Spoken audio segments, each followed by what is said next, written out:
উঠে দাঁড়াই চাবিটা নেওয়ার জন্য, তখন ও আমাকে একটা কিস করে বসে। কেমন আছেন শামিমা? জি ভাইয়া, ভালো আছি। আপনি এসেছেন গাজীপুর থেকে। জি ভাইয়া। ওকে, আপনার কিছু তো আমরা দেখছি না কেউ, সুতরাং একটু বেসিক জিনিসগুলো আমাদের একটু বলতে হবে। আপনার বয়স এখন কত? 23। আপনি একটু জোরে বলবেন প্লিজ, কারণ 23 বছর বয়স, তাই তো? আচ্ছা, আর আপনি কি করছেন, মানে কোনো পড়াশোনা করছেন? না ভাইয়া, আমি এখন আর কিছুই করতেছি না, বাসায়। আচ্ছা, বাসায় থাকেন আপনি। আপনারা কয় ভাই বোন? 2 ভাই 2 বোন, আমি সবার বড়।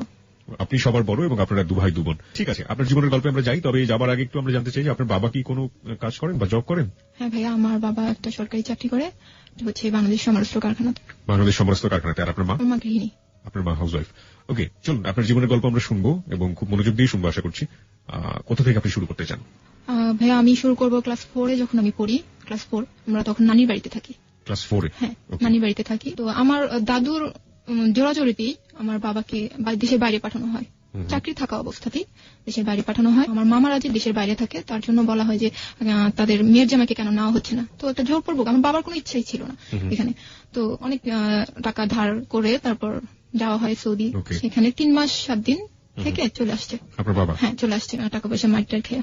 আসার পরে যেটা হয়েছে যে চাকরিটা নিয়ে অনেক ঝামেলা সৃষ্টি হয়েছে, যে 1 মাস 7 দিন পার হয়ে গেছে। 3 মাস 7 দিন, 3 মাস 7 দিন পার হয়েছে। তার আগে আপনার বাবা চাকরি করতেন? হ্যাঁ, চাকরি করতেন। এবং ওখান থেকে ছুটি নিয়ে 3 মাসের ছুটি নিয়ে চলে গেছে। তো 7 দিন যেহেতু পার হয়ে গেছে, সরকারি চাকরি, তো লাল কালি একটা পড়ে গেছে। কেন গিয়েছিলেন মূলত বিদেশে? বিদেশে গেছে ছেলে মেয়ে 4 জন, ভাবলো যে হয়তো বা গেলে উন্নতি করতে পারবে, আর ছেলে মেয়েও ভালোভাবে থাকতে পারবে, পড়াশোনা করাবে। আচ্ছা। আম্মু অনেক টাকা পয়সা ধার করে বিদেশ পাঠালো। 3 মাস 7 দিন থেকে চলে আসলো। ওকে। তারপর এসে অনেক কষ্ট করে, মানে আমার যে আব্বুর বস আছে, ওনাদেরকে ধরে টরে যে চাকরিটা আবার নিল। তো চাকরি করতেছে এর মধ্যে একদিন আমাদের পড়াশোনা নিয়ে, আমরা 2 ভাই বোন, আমার ইমিডিয়েট ছোট যেটা, ওটা আর আমরা এত বেশি টেলিভিশন দেখতাম নানুর বাড়িতে। এটা নিয়ে আন্টির সাথে আমার আব্বুর ঝগড়া লেগে আমাদের কোয়ার্টার নিয়ে ফেলে, মানে আমরা যে সরকারি কোয়ার্টার, ওই কোয়ার্টার নিয়ে ফেলে। আচ্ছা। তো 2 ভাই বোন নিয়ে আব্বু আম্মু ওখানে উঠলো। আচ্ছা আচ্ছা। তখন আমি ক্লাস 5-এ পড়ি। হ্যাঁ, ক্লাস 5-এ। ক্লাস 7-এ যখন উঠি তখন আমরা বাসা চেঞ্জ করি। আচ্ছা। যেহেতু ফ্যামিলিতে একটা অর্থনৈতিক সমস্যা ছিল, তার জন্য আমাদের বাসায় একটি লজিং রাখা হয় একটা ছেলেকে। আচ্ছা। ছেলেটির নাম হচ্ছে জুয়েল কাউসার, আব্দুল্লাহ কাউসার জুয়েল। আমার আম্মু বেশিরভাগ সময় বাইরে থাকতো, যেহেতু অনেক টাকা ধার হয়ে গেছে। আমি একটু পরিষ্কার করতে চাই, ছেলেটাকে লজিং নিয়ে আসলো আপনার বাবা? না, বাবা না। তাহলে?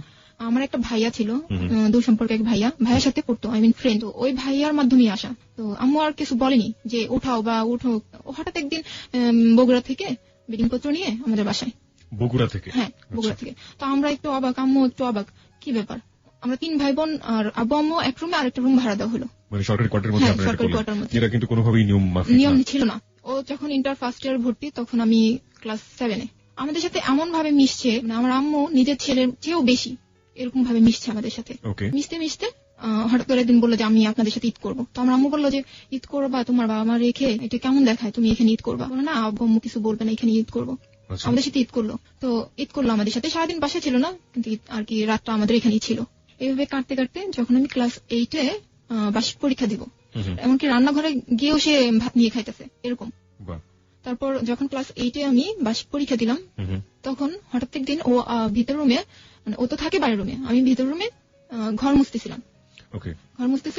ও হঠাৎ ওর রুমটা তালা দিয়ে চাবিটা দেওয়ার জন্য আমার রুমে আসে। তো ও, মানে আমি যখন উঠে দাঁড়াই চাবিটা নেওয়ার জন্য, তখন ও আমাকে একটা কিস করে বসে কপালে। আমি আচমকা, মানে আমি তখন আমি কিছুই বুঝি নাই কি হইলো। ভাইয়া, তখন তো ভাইয়া বলতাম যে ভাইয়া এটা কি করলো, উনি আমাকে কিস করলো কেন, এরকম একটা অনুভব। তো চলে গেল।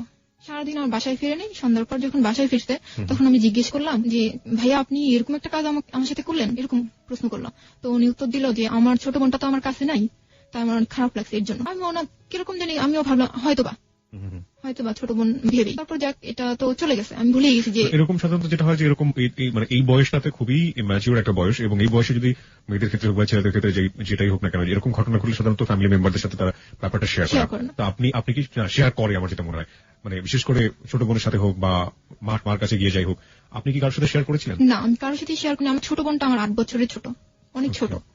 তো ওর সাথে তো শেয়ার করার কোনো আসে না। আর আম্মু বেশিরভাগ সময় যেহেতু বাইরে থাকতো, আম্মুর সাথে অতটা বেশি ক্লোজ ছিলাম না যে সবকিছু খুলে বলবো। আর আমাকে দেখা যেত বাসা থেকে খুব বেশি বাইরে যেতে দিত না। আপনার আম্মু কোথায়, মানে যেহেতু তুমি হাউস ওয়াইফ ছিলেন, উনি কোথায় থাকতেন? আম্মু যে ওই যে কি বলে এটাকে, সমিতি যেটাকে বলে, এটার সাথে জড়াই গেছিল অনেক বেশি। সমিতি করতেন? হ্যাঁ, সমিতি করতেন। এই বেশিরভাগ সময় বাহিরে থাকতেন।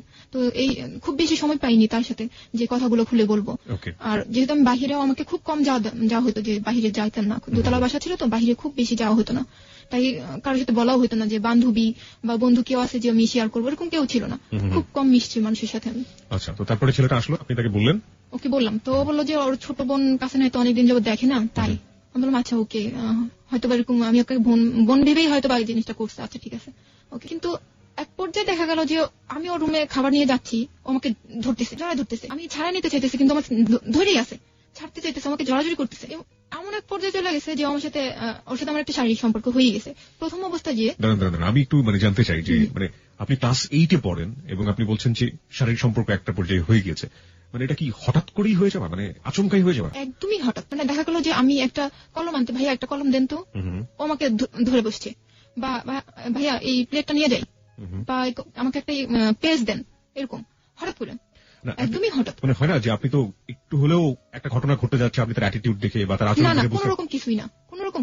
আমি এটা বুঝতে পারতাম যে সে আমার কাছে আসতে চাইতেছে বা কিছু করতে চাইতেছে, এটা আমি কিছুই বুঝিনি, হঠাৎই এরকম জড়ায় ধরে এরকম হয়ে গেল। এবং আমি অনেক জোর করলাম যে আমাকে ছাড়েন, কি করতেছেন, এগুলো কি করতেছেন, ছাড়েন আমাকে। এতটাই জোর, একটা ছেলের সাথে একটা মেয়ে কিভাবে এটা পায়রা ওঠায়, আমি একদমই অবাক। সাধারণত যেটা হয় যে ওই সেরকম হলে তো মেয়েটা তো অনেক ছোট, স্বাভাবিকভাবে চিৎকার চেঁচামেচি করার একটা ব্যাপার ছিল, শাউট করার একটা ব্যাপার ছিল, আপনি সেটা করেননি? না, আমি এটা করিনি। কেন করেননি? ভয় ছিল যে আব্বু আম্মু এটা যদি আয়সা একটা ঝামেলার সৃষ্টি হয়, যে এই মেয়ে খারাপ, যে আশেপাশে মানুষ এরকম, আমাদের এলাকাটা ছিল এরকম যে ছেলে কি করলো সেটা না, মেয়েটার উপরে কিন্তু জিনিসটা চাপাই দেওয়া হয় যে মেয়েটা হয়তো বা এই কাজটা করতেছে। তাই আমি চিল্লাচিল্লি, আর এমন হয়তো যে চিল্লাচিল্লি করলে লোকজন আয়সা ওরা কিছু বলতো না, বলতো যে এই মেয়েটা এর ঘরে এই ছেলেকে রাখা হয়েছে, এই মেয়েটা নিশ্চয়ই এই কাজটা করছে, বা এই মেয়েটাই খারাপ, এরকম হয়তো। ঘটনাটা আমি যতটুকু বুঝতে পারছি আপনার কাছ থেকে শুনে যে এটা একটা ইভেন্চুয়ালি হঠাৎ করে হয়ে যাওয়া, কোনো ইকুয়েশন নাই, কোনো কিছু নাই, আমি একদমই বুঝতে পারিনি, একদমই না যে ও আমার সাথে এরকম করবে, আমি কখনোই চিন্তা করিনি। আপনি তখন ক্লাস 8-এ পড়েন, আর তখন কোথায় পড়ছে? তখন ইন্টার কি ফার্স্ট ইয়ার আর সেকেন্ড? হ্যাঁ, সেকেন্ড ইয়ার। সেকেন্ড ইয়ারে পড়ছে, ইন্টার সেকেন্ড ইয়ারে পড়ছে জুয়েল, এবং শামিমা তখন ক্লাস 8-এ। ওকে, তারপর কি হলো? তারপর আমি তো কান্নাকাটি করতেছি খুব, আমাকে এরকম করলেন কেন আপনি? তো কান্নাকাটি করার পর আমাকে বুঝালো যে কান্নাকাটি করো না, এটা হঠাৎ করে হয়ে গেছে, টেনশন করার কিছু নাই। আমি তো একা একা খুব কান্নাকাটি করি, চিন্তা করি যে আমার সাথে কি হইলো। তারপর একের পর এক যখনই ও দেখতেছে যে আমার ফ্যামিলির কেউ নাই বা আমি একা, তখনই আমাকে ধরার চেষ্টা করছে, তখনই আমার সাথে একটা সম্পর্ক তৈরি করে জোর করে। আমি ভিতর রুমে ঘুমায় আছি, ও আস্তে করে, আমার ছোট দুইটা ভাই বোন পাশে শোয়া, ও আস্তে করে যায় আমার পাটাই না ধৈরাটাই না বাইরে নিয়ে আসে, নিয়ে এসে আমাকে জোর করে। টু বি অনেস্ট, আপনি নিজেও কি সাড়া দিতেন? অস্বীকার করার কোনো উপায়? না, আমি প্রথমবার যখন এরকম হয়েছে জোর, তারপর আমি আর জোর করিনি। তারপরে আপনি আর জোর করেননি? তারপর আমি চিন্তা করছি যে এই ছেলেটা আমার সাথে এরকম করতেছে, আমি ওকে প্রশ্ন করছি, দেখেন আপনি, তখন তো আমি ওকে আপনি করে বলি যে আপনি আমার সাথে এরকম করতেছেন, আমার কি হবে, আপনি এগুলো করতেছেন কেন, আমাকে তো আপনি আমার সবকিছুই তো আপনি নিয়ে নিতেছেন, কি করতেছেন আপনি এগুলো? তখন আমাকে বললো যে তুমি চিন্তা করো না, ইন্টার পাসটা করি, তারপর আমরা সম্পর্কটা আগাই নিব, আমরা বিয়ে করবো, বা এরকম একটা আশ্বাস আমাকে দিল। হ্যাঁ, তখন আমি কোনো বাধাই ওকে দেইনি, যে হ্যাঁ ও তো ইন্টার পাস করার পর আমাকে বিয়ে করবে। আপনি কি বুঝতেন তখন যে সম্পর্ক জিনিসটা কি, বা একটা ছেলের প্রতি ভালো লাগাটা? না, আমার তো ওকে ভালো লাগেই নাই। কতদিন পর্যন্ত আপনাদের এই সম্পর্কটা ছিল? এই যে ক্লাস 8 শুরু হলো, কতদিন পর্যন্ত ছিল এই সম্পর্কটা? ক্লাস 9 পর্যন্ত। 1 বছর আপনারা এই জিনিসটা কন্টিনিউ করেছেন? ওকে, আমাকে বলুন, একটু বিস্তারিত বলুন, আমরা জানতে চাই। 1 বছর কন্টিনিউ এইভাবে, ও ইন্টার পাস হওয়ার আগ পর্যন্ত ও এইভাবে কন্টিনিউ করলো আমার সাথে সম্পর্কটা। ও যাওয়ার আগে আমাকে বলে গেল যে আমি ঢাকায় থাকবো, আমি তোমার সাথে কন্ট্যাক্ট করবো, আসা যাওয়া করবো, তুমি কোনো টেনশন করো না, কারোর কথা কিছু শুনো না, আমি তোমার সাথে কন্ট্যাক্ট করবো, আর আমি তোমাকে বিয়ে করে নিয়ে যাবো। 1 বছরের মধ্যে আপনি আপনার বাবা মা বা অন্য কাউকে বলেননি, আভাস দেননি? কিছুই বলিনি। আপনি নিজেও এনজয় করতেন? আপনার নিজের ভালো লাগতো? না, আমার তখন ভাইয়া আমার এরকম ফিলিংস হয়নি যে এই ছেলেটা আমার গায়ে ধরতেছে আমার ভালো লাগতেছে, বা আমার কিস করতেছে আমার ভালো লাগছে, ওরকম কিছুই আমার হয়নি, ওরকম কিছুই না। তাহলে যা শুধু ওর দেখতে ভালো লাগতো, না দেখলে একটু খারাপ লাগতো যে এই ছেলেটা কোথায় গেল, ভালো লাগতেছে না কেন। মনে হয় ওইটাই ছিল, যে ওইটাই হয়তো বা ভালোবাসা ছিল, কিন্তু আমি বুঝিনি তখন, ওই বয়সে হয়তো বা বুঝিনি। তারপর 1 বছর চলে গেল এখান থেকে, আমিও ক্লাস 9-এ উঠলাম। যখন আমি ক্লাস 9-এ উঠলাম, 9-এর বার্ষিক পরীক্ষা দিব, তখন আমি প্রেগনেন্ট হয়ে যাই। হ্যাঁ, কিন্তু আমি মোটেও বুঝতে পারিনি। যখন আমি ক্লাস 6-এ পড়ি, তখন আমার সমস্যা ছিল, 2 মাস 3 মাস পর হতো, তখন আমাকে ডাক্তার দেখানো হয়েছিল, ডাক্তার বলছে যে বয়স হলে ঠিক হয়ে যাবে। তো আমি ভাবলাম যে হয়তোবা এর কারণেই এই জিনিসটা হচ্ছে। কিন্তু এই শারীরিক সম্পর্কের কারণে যে আমি প্রেগনেন্ট হব বা আমার বাচ্চা হবে, এটা আমি কখনোই চিন্তা করতাম না। আমার মাথায় কোনোদিন এটা আসেই নাই, আর আমি জানতামও না। আমি জানতামই না। শুনলে অবাকই হবে, সবাই অবাকই হবে যে মেয়েটা কিভাবে বুঝলো না বা কিভাবে জানলো না। আমি জানি না আমি বোঝাইতে পারতেছি কিনা, আমি একদমই বুঝি নাই। আমাকে জিজ্ঞেস করতো কেমন আছো তুমি, তোমার কোনো সমস্যা হচ্ছে কিনা, এরকম জিজ্ঞেস করতো। বললাম না, কোনো সমস্যা না। ও তখন ঢাকায় কোথায় থাকতো? ঢাকা মিরপুরে একে থাকতো। কি করতো? ও বলছে যে ও জাহাঙ্গীর ইউনিভার্সিটিতে ভর্তির জন্য ট্রাই করতেছে, কোচিং করতেছে এরকম। আপনাদের বাড়িতে থেকে কোথায় পড়াশোনা করেছে? আমাদের বাসায় থেকে আমাদের গাজীপুর ক্যান্টনমেন্ট কলেজে পড়াশোনা করছে। ক্যান্টনমেন্ট কলেজেও পড়াশোনা করেছে, ওকে। তো তারপর সারাদিন আমার সাথে কাটাইছে। বা এরকম হয়তো যে আমাদের এখানে কোনো অনুষ্ঠান হলে বা মেলা হলে আমি ওকে বলতাম যে আমাদের এখানে না একটা অনুষ্ঠান হতেছে, আসবা? বলতো আচ্ছা ঠিক আছে আসবো, কিন্তু একটু দেরি হবে। আচ্ছা ঠিক আছে, ওকে, দেরি হলে সমস্যা নাই। শুধুমাত্র শারীরিক সম্পর্ক ছাড়া আপনি তো এখন অনেক অনেক ম্যাচিউর হয়েছেন, বয়স হয়েছে। প্রেম ভালোবাসা করলে শারীরিক সম্পর্কের বাইরে যে ধরনের এক ধরনের সম্পর্ক থাকে, ওই সম্পর্ক কি কখনোই আপনাদের মধ্যে ছিল ওই সময়টাতে, বিশেষ করে যে সময়ের কথা আপনি বলছেন? না, ওরকম কিছুই ছিল না। মানে এরকম ফিল করতাম যে ছেলেটাকে না দেখলে ভালো লাগতেছে না, বা কথা বললে হয়তো বা ভালো লাগবে। রাতের পর রাত কথা বলা? না, ওরকম কিছুই না। জাস্ট 4 দিন পর 5 দিন পর আমি দোকানে গিয়ে একটা ফোন দিতাম যে আপনি আসবেন কি, বা আপনি কেমন আছেন, কি করতেছেন, এখন কোথায় পড়তেছেন, এরকম জিজ্ঞেস করতাম। কিন্তু ও ভালো লাগাটা যে এটাই কিনা আমি জানতাম না। না, আপনি ও কখনো তো আপনাকে কখনো বলেনি যে ও অনেক বেশি ভালোবাসে আপনাকে, বা আপনি ওকে অনেক ভালোবাসেন, এরকম? না, এরকম কিছুই বলি নেই। বা কমিটমেন্টের যে জায়গাটা, ওটাও কখনো ছিল না? পরিষ্কার করার জন্য আমি শ্রোতাদেরকে একটু বলছি, সেটা হচ্ছে যে এটা এমন একটা সম্পর্ক যেটা আসলে বুঝে ওঠার আগেই সবকিছু হয়ে যাবে, এরকম একটা ব্যাপার। এবং এখানে আসলে লাভ বলতে যেটা বোঝায়, ভালোবাসা বলতে যেটা বোঝায়, সেটার বিন্দু মাত্র ছিটাফোঁটা নেই আমার কাছে যেটা মনে হচ্ছে। তবে দুজনকে যে কোনো ভাবেই হোক একটা সম্পর্কের মধ্য দিয়ে ফিল করতো। আচ্ছা, আপনি যখন ক্লাস 9-এ, তখন ও চলে গেল হচ্ছে কোচিং করার জন্য, ইউনিভার্সিটিতে ভর্তি হবে, সেই সময় কোচিং করতো। তো আপনি বলছেন 4 দিন পর 5 দিন পরে ফোন দিয়ে আপনি তাকে আসার কথা বলতেন। আসলে কোথায় থাকতো? আমাদের বাসায় বলতে যে 1-2 ঘন্টা আমার সাথে কথা বলতো, গল্প করতো। বা ওর একটা ফ্রেন্ড ছিল আমাদের বাসা থেকে একটু দূরে হবে, ওই ফ্রেন্ডের সাথে ওদের বাসায় খাওয়া দাওয়া করতো। আমার সাথে 1 ঘন্টার জন্য আসতো, দেখা করতো, কথা বলতো, আবার চলে যেত বন্ধুর বাসায়। আবার কিছুক্ষণ পরে দেখা যেত যে কয়েক ঘন্টা পরে আবার আসতো, আবার এসে আবার একটু থাকতো, কথা বলতো, আবার চলে যেত, এই অবস্থা। এবং ওই সময়টাতে কি আপনাদের মধ্যে কোনো শারীরিক সম্পর্ক হয়েছে? না, ওরকম হয়নি। কেন হয়নি? মানে সুযোগ ছিল না নাকি? সুযোগ ছিল না। হ্যাঁ, সুযোগ ছিল বলতে কি, তখন আমার আম্মু কিন্তু অনেকটা ক্লোজ হয়ে গেছে, বাসার দিকে মানে আসা পড়ছে। তখন আসলে ওরকম কোনো সুযোগই হয়নি, ও গায়ে হাত দিবে বা কিছু করবে, ওরকম কোনো সুযোগ হয়নি। আপনার আম্মু আপনার বাসায় বেশি সময় দিত এবং সে কারণে ওই সময়টা তার কোনো সুযোগ হয়নি। তার মানে একটা জিনিস আমরা আবিষ্কার করতে পারলাম যে বাবা মা যদি পরিবারে বেশি সময় দেন, তাহলে হয়তো বা এই ধরনের ঘটনা এড়ানো সম্ভব। ওকে, আমি একটু আরো পরিষ্কার করতে চাই। আপনি একটু আগে বলছিলেন আপনার প্রেগন্যান্সির কথা। আপনি যখন প্রেগন্যান্ট হয়ে যান ক্লাস 9-এ, তারপর আপনার সম্পর্ক শুরু হচ্ছে ক্লাস 8 বা 1 বছর টানা কন্টিনিউ করার পর ক্লাস 9-এ এসে আপনি প্রেগন্যান্ট হয়ে গেলেন। সাধারণত এত বড় সময়ের সম্পর্ক, ও তো অনেক ম্যাচিউর ছিল, ও ইন্টারমিডিয়েটে পড়তো এবং ও তো অনেক ম্যাচিউর ছিল। আপনি না হয় কিছুই বুঝতেন না, ক্লাস 8-এ পড়েন। ও তো চাইলে এই ধরনের সমস্যা এড়াতে পারতো। কিন্তু ও আমাকে একটা জিনিস বলতো যে তোমার কোনো সমস্যা আছে, তোমার কোনো প্রবলেম আছে। আমি বলতাম না, কোনো প্রবলেম তো নাই আমার, কোনো প্রবলেম নাই, এরকম বলতাম। কিন্তু ও যে কি মিন করে বলতেছে এটা কিন্তু আমি জানতাম না। ও আমার জিজ্ঞেস করতো তোমার কোনো সমস্যা আছে, না আমার তো কোনো সমস্যা নাই, কোনো সমস্যা নেই, এরকম। যাই আমরা ক্লাস 9-এর দিকে যাই। আপনি যখন প্রেগন্যান্ট হয়ে গেলেন সেই গল্পটা একটু জানতে চাই। আচ্ছা, ক্লাস 9-এ আমি আমার ভেতরে একজন হইতেছে, বা আমার ভিতরে কেউ একজন হইতেছে, আমি বিন্দু পরিমাণ বুঝিনি। আমার শারীরিক পরিবর্তন হইতেছে আমি একটু বুঝিনি। আমি দিব্যি স্কুলে যাইতেছি, খাইতেছি, খাওয়াটা অনেক বেশি খাইতেছি, এমন দেখা যাইতেছে যে একটা জিনিস অনেক বেশি বেশি খাইতেছি যেটা আমি খাই না।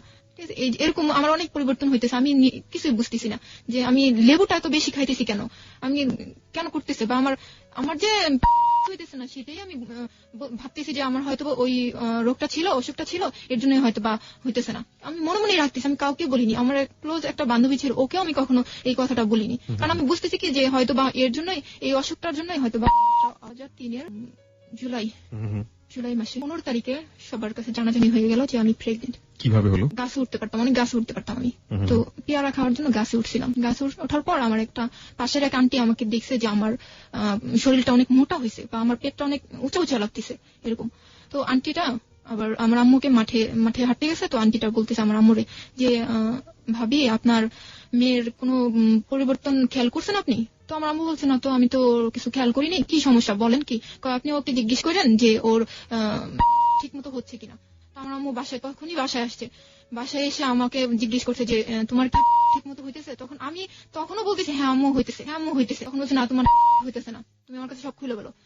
তখন আমি বলি না, তখন আমি বলো, তখন আম্মু বাধ্য হয়ে আমার সেই ক্লোজ বান্ধবীকে খবর দিছে যে তুমি এখনই আমার বাসায় আসো। তো আমার বান্ধবীটা আসে, আমার বান্ধবী আমাকে দরজাটা আটকে আমাকে জিজ্ঞেস করে যে তোমাকে সব খুলে বল, কি হয়েছে তোর সাথে কি হয়েছে। তারপর আমার বান্ধবী এত জোর করতেছে, তারপর আমি বলি না যে আমার সাথে এই হয়েছে। তারপর যখন ও আমার খুব মানে এত হয়ে ইমোশনাল হয়ে আমাকে বলছে যে দেখ শানু তোর অনেক প্রবলেম হবে, তুই আমাকে সব খুলে বল, আমি আর মানে রাখতেই পারি না নিজের ভেতরে, জোরে ওকে জড়ায় ধরে বলে ফেলছি হ্যাঁ মৌসুমী আমার সাথে এই হয়েছে, আমাকে এই হয়েছে। তখন ও জিজ্ঞেস করতে কোন ছেলে বল, কোথাকার ছেলে। তখন আমি ওর নামটা বললাম, ও পুরো আমাকে। তখন আপনার কয় মাস চলছিল এটা? তখন আমার 5 মাস শেষ। 5 মাস শেষ? 5 মাস পর্যন্ত আপনি নিজের মধ্যে এটা গোপন করে রাখছেন? আচ্ছা, তারপর যখন এটা আমি কখন বুঝতে পারছি যে আমার ভেতরে একজন হইতেছে, তখন যখন আমার জিনিসটা আমার ভেতর নড়তেছে, যে কেউ আমাকে লাথি দিতেছে বা আমার এক সাইডে উঁচা হইতেছে এক সাইডে নিচা হইতেছে, যখন আমি বুঝতে পারতেছি যে আমার ভেতরে কিছু একটা হয়েছে, আমি তখন জুয়েলকে ফোন দিই যে আপনি কি একটু আসতে পারবেন, আপনার সাথে আমার ইম্পর্টেন্ট কথা আছে। 5 মাস পর? হ্যাঁ। তখন ও আমাকে বললো যে আমার 18 তারিখ পরীক্ষাটা দেই তারপর আসি। আমি বললাম আচ্ছা ঠিক আছে, 18 তারিখ আসলেই সামনাসামনি বলবো যে আমার তো এই প্রবলেম, আমি কি করবো। এর আগে 15 তারিখে তো এই ঘটনা সবাই জেনে গেল। আমার বান্ধবী আমার আম্মুকে ডেকে বললো যে আন্টি এই অবস্থা।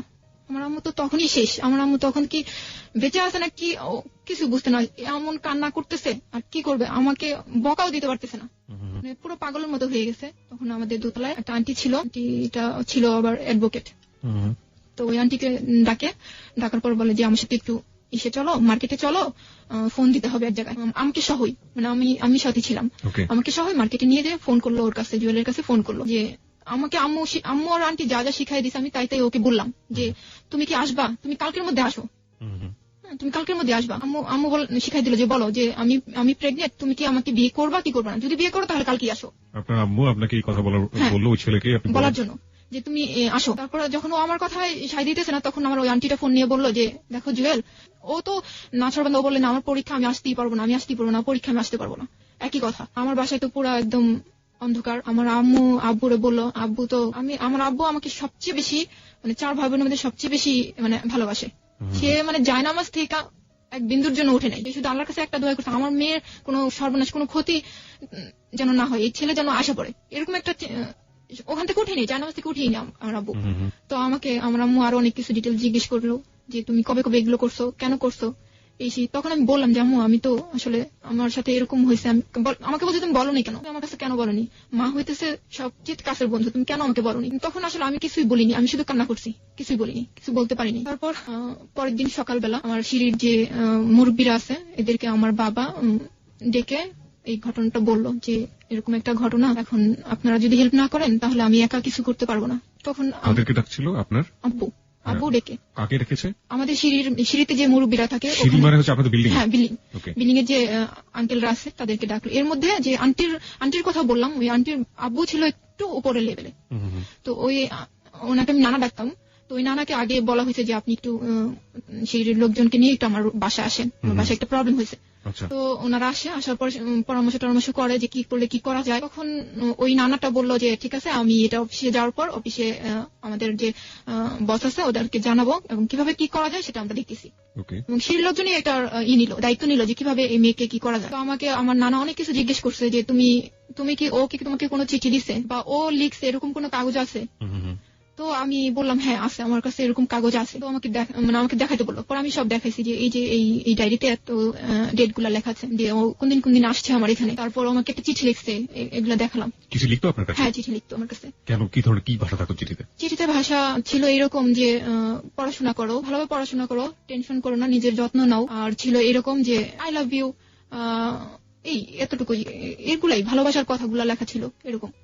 চিঠিগুলা অনেকদিন মানে এরকম ছিল না যে লেখা পোস্ট করলাম তারপর আসলো, এরকম না। ও যখন আসতো ও একাই আমার রুম থেকে কাগজ কলম নিয়ে আমার জন্য লিখতো, লিখে আমার কাছে দিত, আমার রুমে বসে আমাকে চিঠি লিখে আমাকে দিত এরকম। কিন্তু যে ও চলে গেছে ওখান থেকে চিঠি দিতে এরকম না। তো কতগুলো চিঠি ছিল এরকম আপনার কাছে? 3-4টার মতো।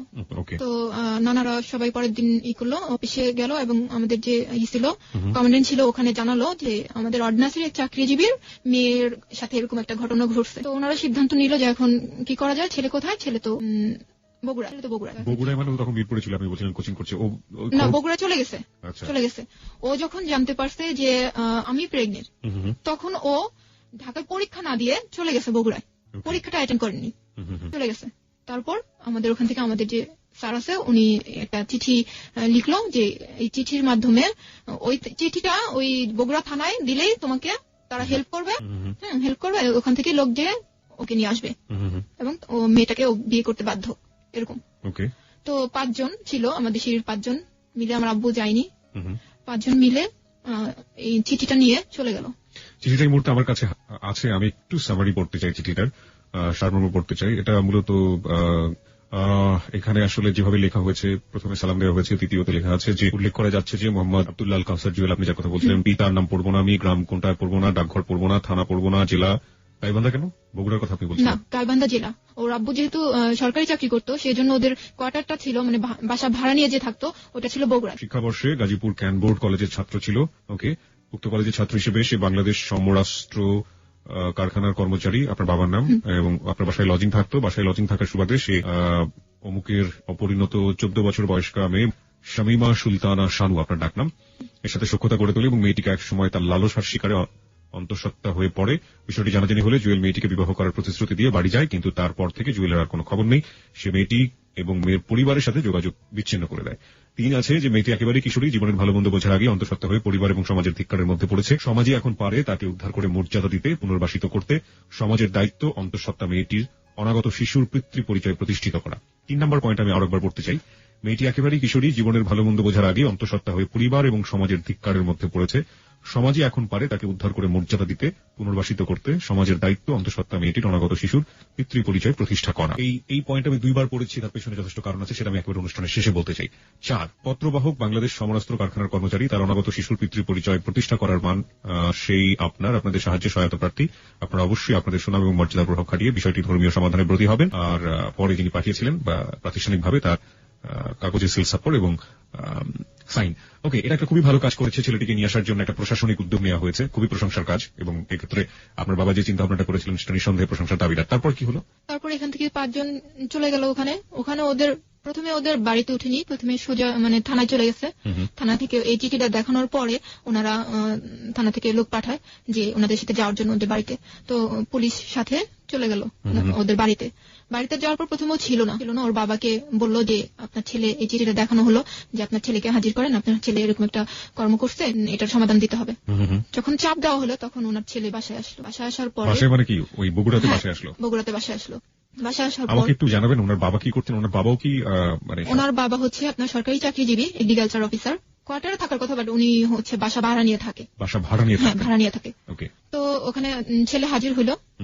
তো ওকে ওর বাবা মা বললো যে তুমি সমাধান করে আসো, তুমি সমস্যা তৈরি করছো, সমাধান করে আসো। তো ওর আম্মু যখন এই কথা বললো যে তুমি আজকে তোমার বোন হলে তুমি কি করতে, এই প্রশ্নটা ওকে করছিল, তখন ওর মামা আর এক নানাকে নিয়ে আর 3 জন চলে আসছে আমাদের এই 5 জনের সাথে আমাদের গাজীপুরে। আপনাদের এখান থেকে 5 জন গিয়েছিল? হ্যাঁ, 5 জন গিয়েছিল এবং 5 জনই খুব উঁচু লেভেলের লোক গিয়েছিল। তারপর চলে আসছে তখন রাত 1টা বাজে, আসছে 1টা বাজে। তখনই আমার আগেই ফোন করে দেওয়া হয়েছে যে ওদেরকে নিয়ে আমরা আসতেছি।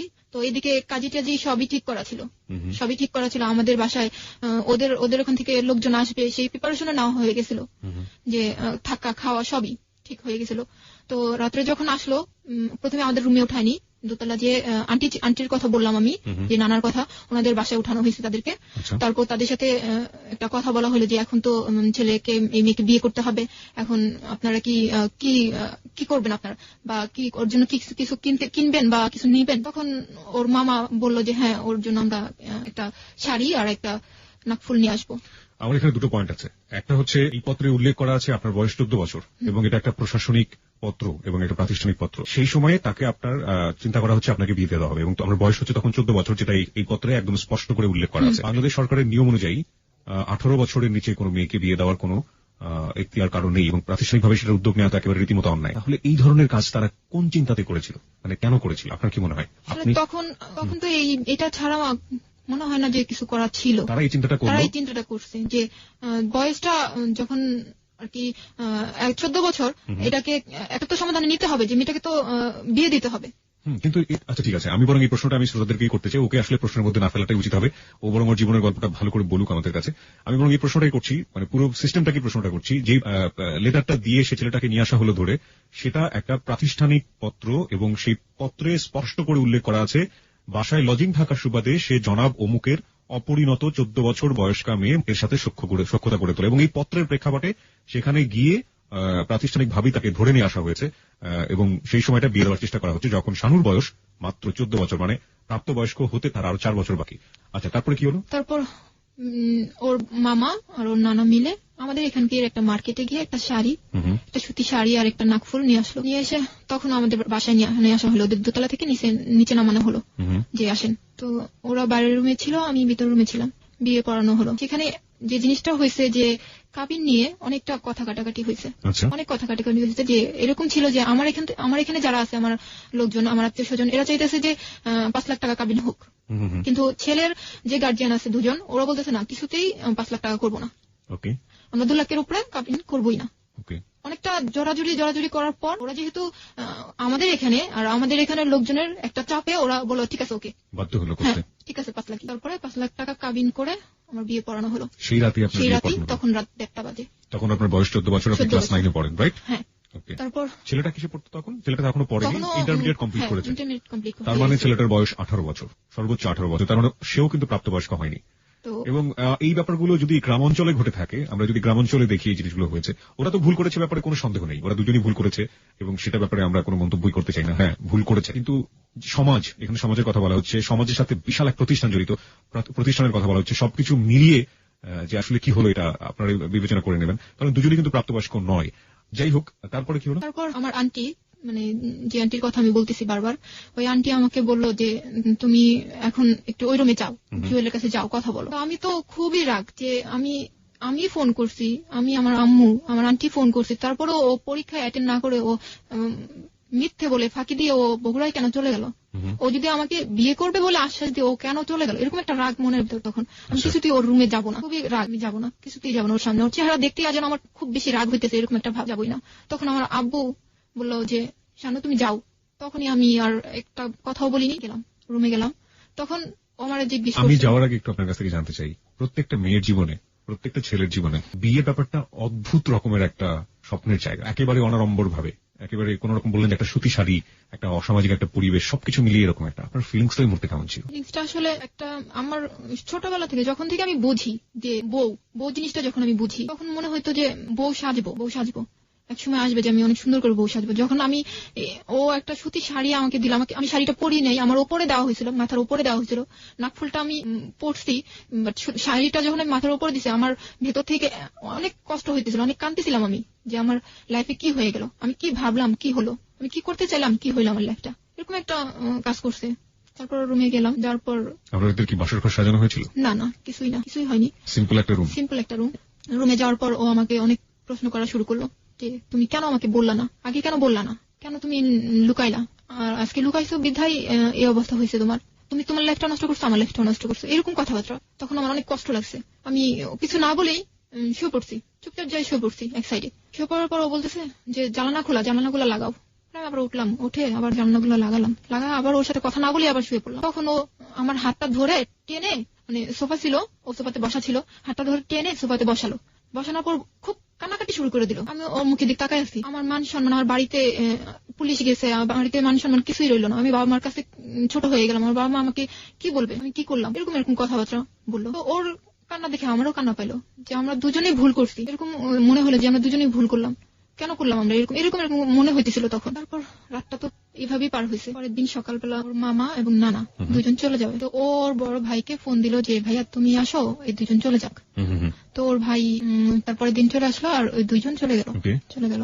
ওর বড় ভাই আসার পর থেকে শুরু হলো আমাকে বোঝানো। ভাই আসার সাথে সাথে আমাকে বোঝানো শুরু হয়ে গেল যে তুমি, আমি খাটে ওপর বসে আছি, সে একটা টোল ছিল, সুপার যে টোলটা সামনে নিয়ে বসে আমাকে বলতেছে যে তুমি এক কাজ করো, তুমি বেবিটা মিসক্যারেজ করে ফেলো।